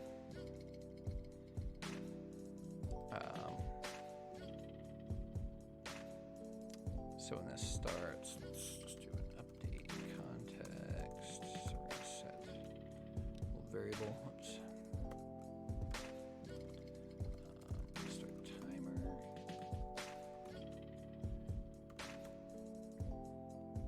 And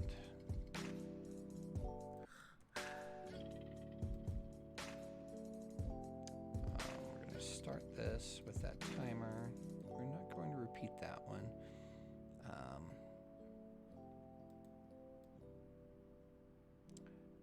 We will reset it whenever this one starts, and we'll do, I think that's right. Okay, so this one, we want to start on the same condition. We do want to repeat.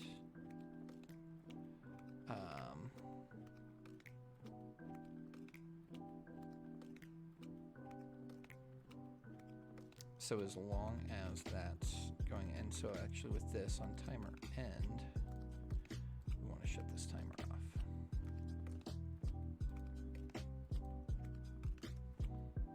Let's set this to false. Okay. I kind of feel like I need to do some labeling. So we've got duration, and this is the workout.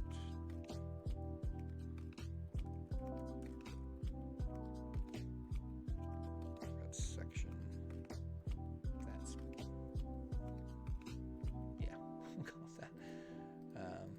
This is the start button. This button is the interval course. This button is the hill course. Not the nil course. Okay. It's text input. That is the what's the workout duration entry. This gallery is the workout display, let's say, and this shape is the intensity indicator.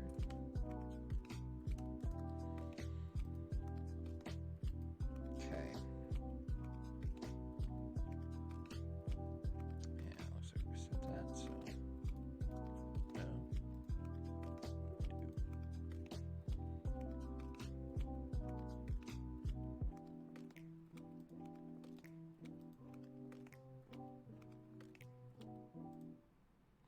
Oh, well.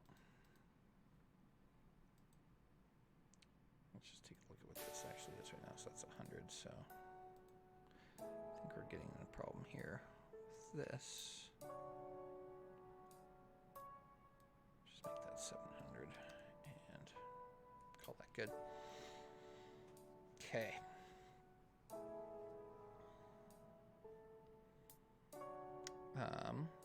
All right.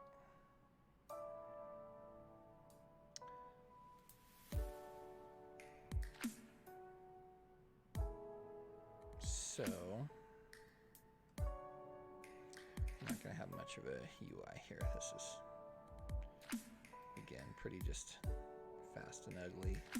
It's just for fun. So, we now have this to where this timer is going. This is repeating and going at a 15th of that. So, what we want to do is when this timer ends,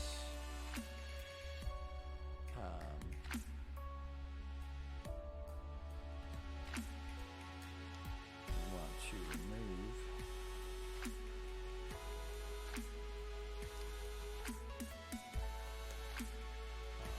first item there. So that should drop that one off.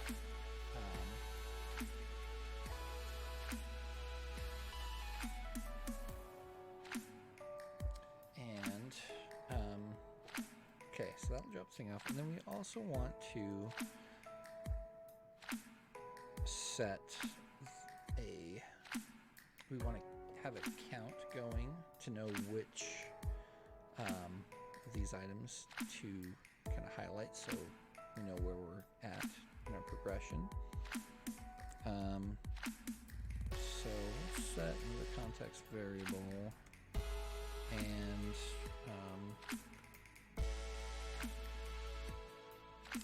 we'll do the course, the current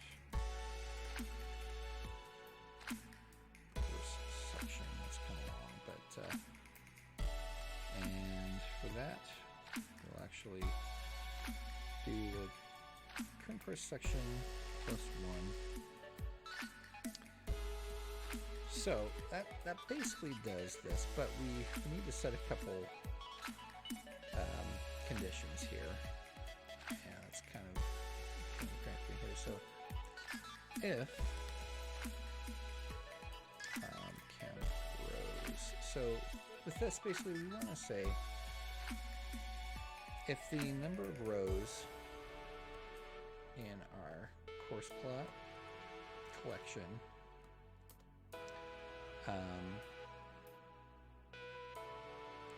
is equal to 7. No, if it's greater than 7.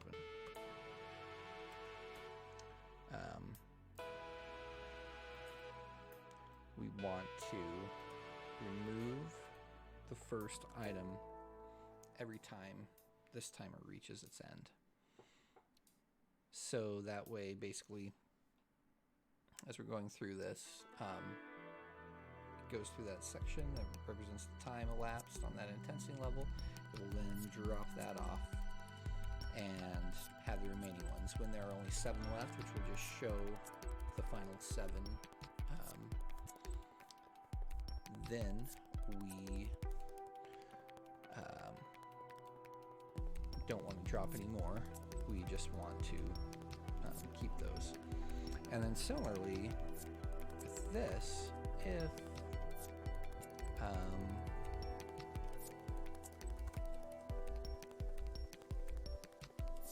let's see, selection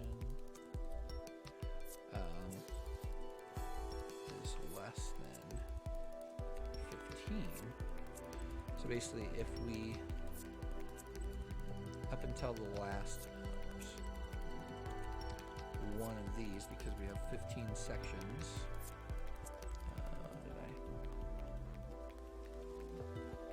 Section. We want it to keep adding 1. And then, actually, when we hit this start button, oops, well, yeah, just gonna copy paste there. We want this to be initialized to 1.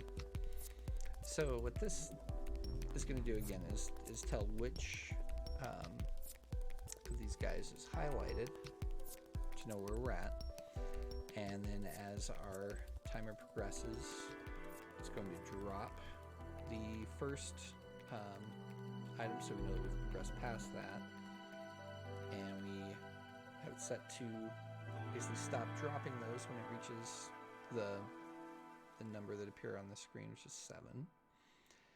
And we want to keep updating our number until we reach, oh no, wait a minute, it's less than 15. Yeah, okay, no, I'm thinking about that right. Yeah, so until we reach 15, we wanted to add 1 at the end of every one of those times. So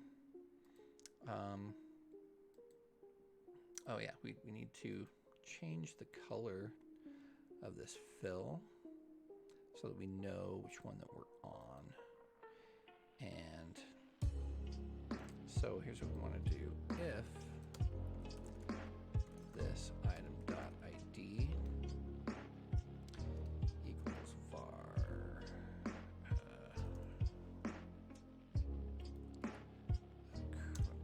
current course selection. Okay, so what this little check is doing is just checking that if the ID that we set for this course collection matches the variable that we set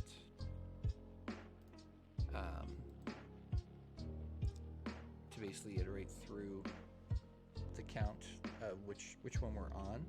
If it matches that to, we'll set a different color. Otherwise, it'll just be the default color. So what color do we want that to be? Tell you what, for now, we'll have these be lighter, and then by just setting the opacity, but then when that one's selected, should be dark. So we've done a lot of stuff in no testing. So let's set this for 3 minutes, and let's give it a go and see what we've got here.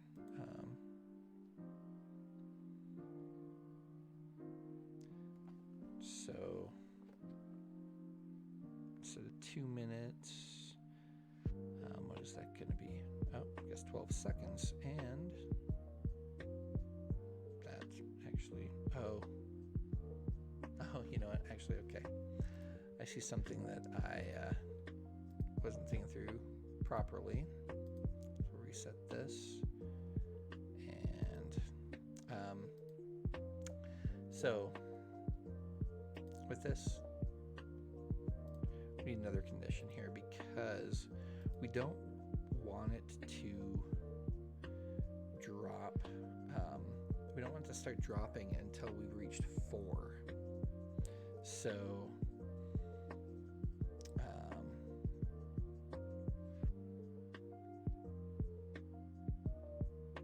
actually until it's reached 5, so when it's greater than 4. So we want to say and this value is greater than 4. So basically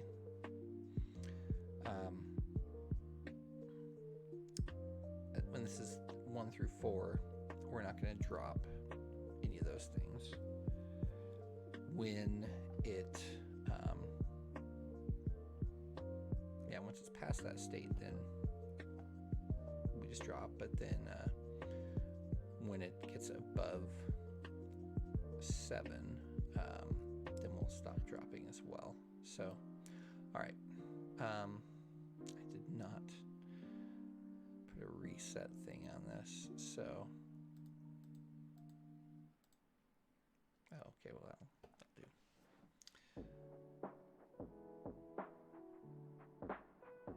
Oh no, okay, yeah, let's do this. We need to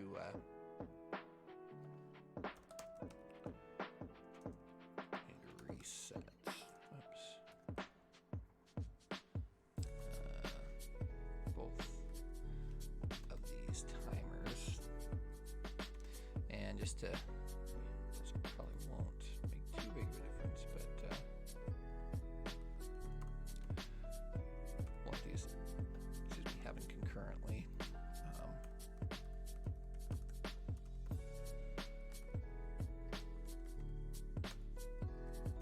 Just to try and help them be right on time with each other. Okay, so that.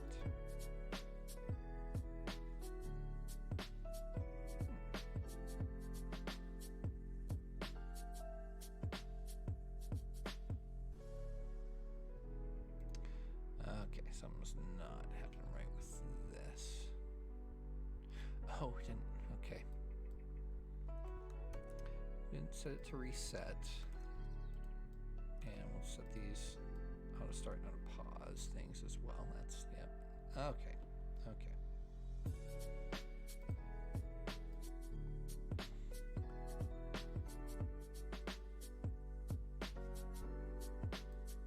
Oh, I don't think I need the auto pause, actually. That's what I'm doing wrong here. Okay.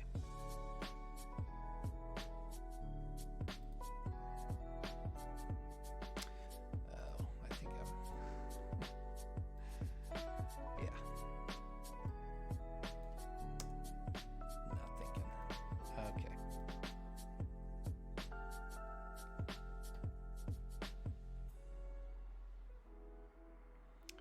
12 seconds. It should move over.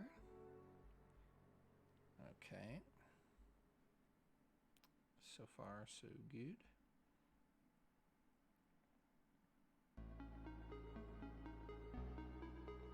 Oh. Might have it here. 36 should move over again. And now it should start dropping.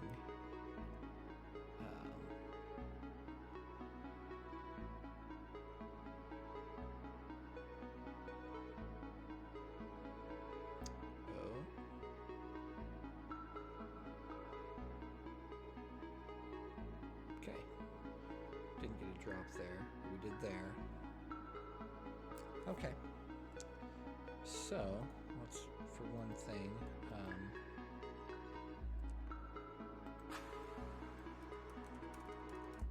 we need to reset that. I think I was thinking that properly. And now with this, no, this.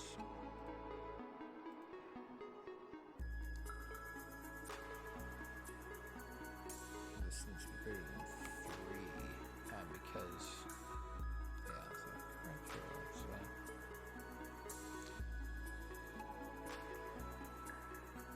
Okay.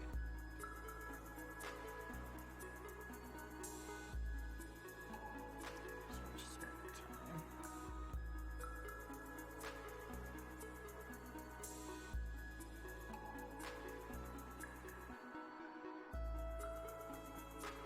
Okay, so far so good. Well, here will be the real test. Probably should have set this for shorter than 3 minutes. But we'll write this out just for one more moment, and then we'll make it shorter.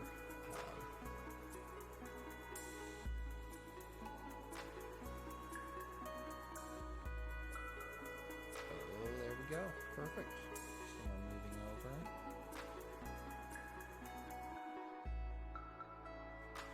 Okay.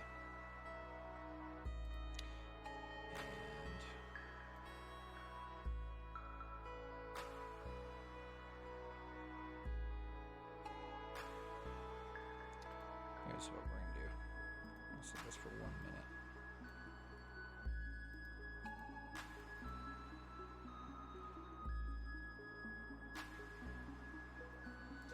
And should progress through pretty nicely.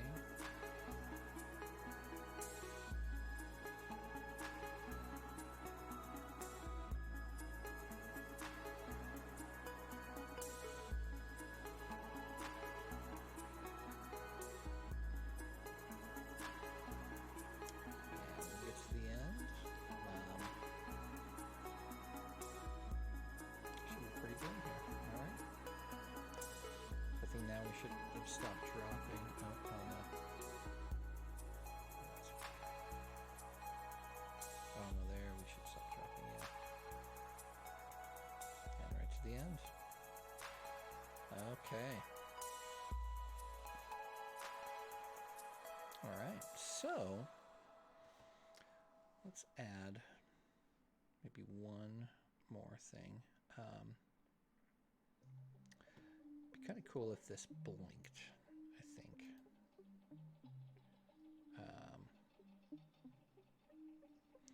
So let's see if we can.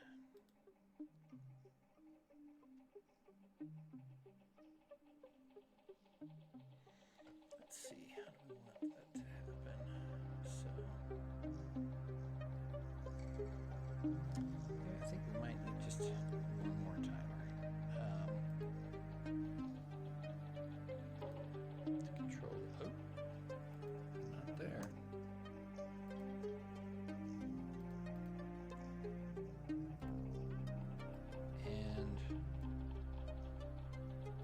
Let's see, so if we want this to be how fast we want it to blink,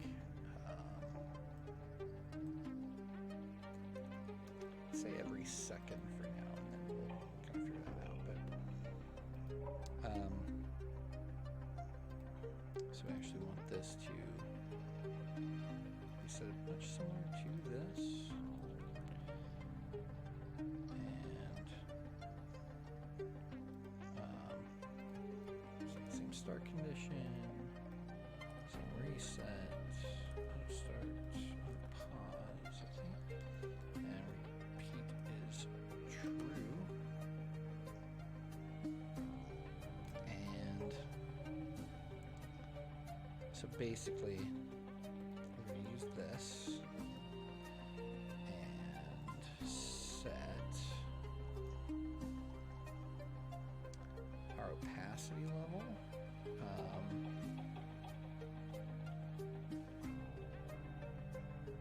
And how we're going to do this. So I think what we want to do is have it like maybe fade in and out.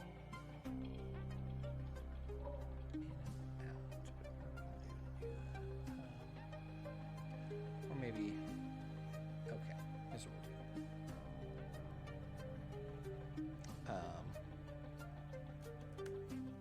Say if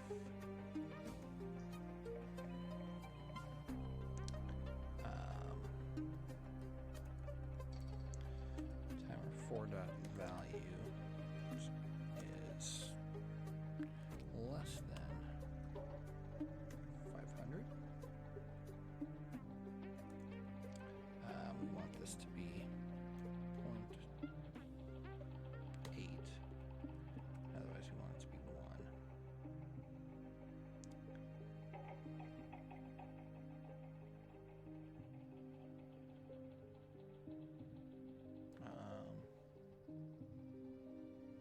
Actually, let's do this. We'll generalize this just a little bit more and say duration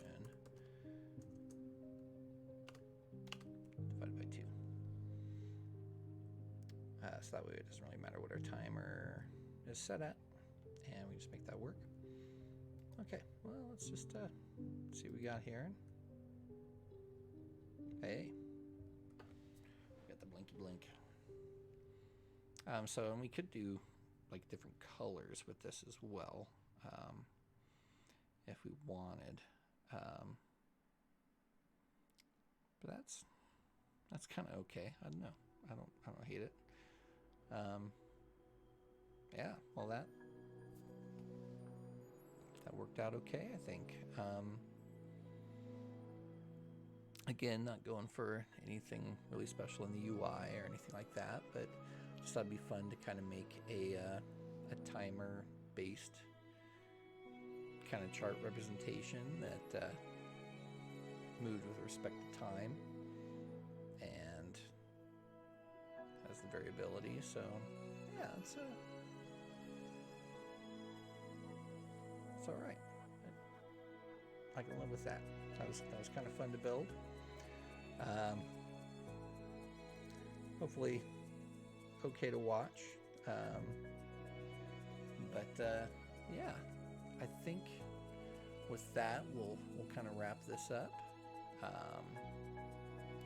And yeah, like I said at the start, I'm still kind of trying to figure out the time, like the best time slot to kind of fit. I do want a time slot that works for myself and my family, but also if this isn't a good time for people to watch, you know, we'll hopefully get some feedback and see what works and see if we can keep this fun and interesting. But yeah, thanks for the watch, and if you enjoyed it, if have any questions, comments, anything like that, can definitely hit me up on various social things, which I will have posted here at the end on the outro screen there. But thanks for watching, and we will catch you next time.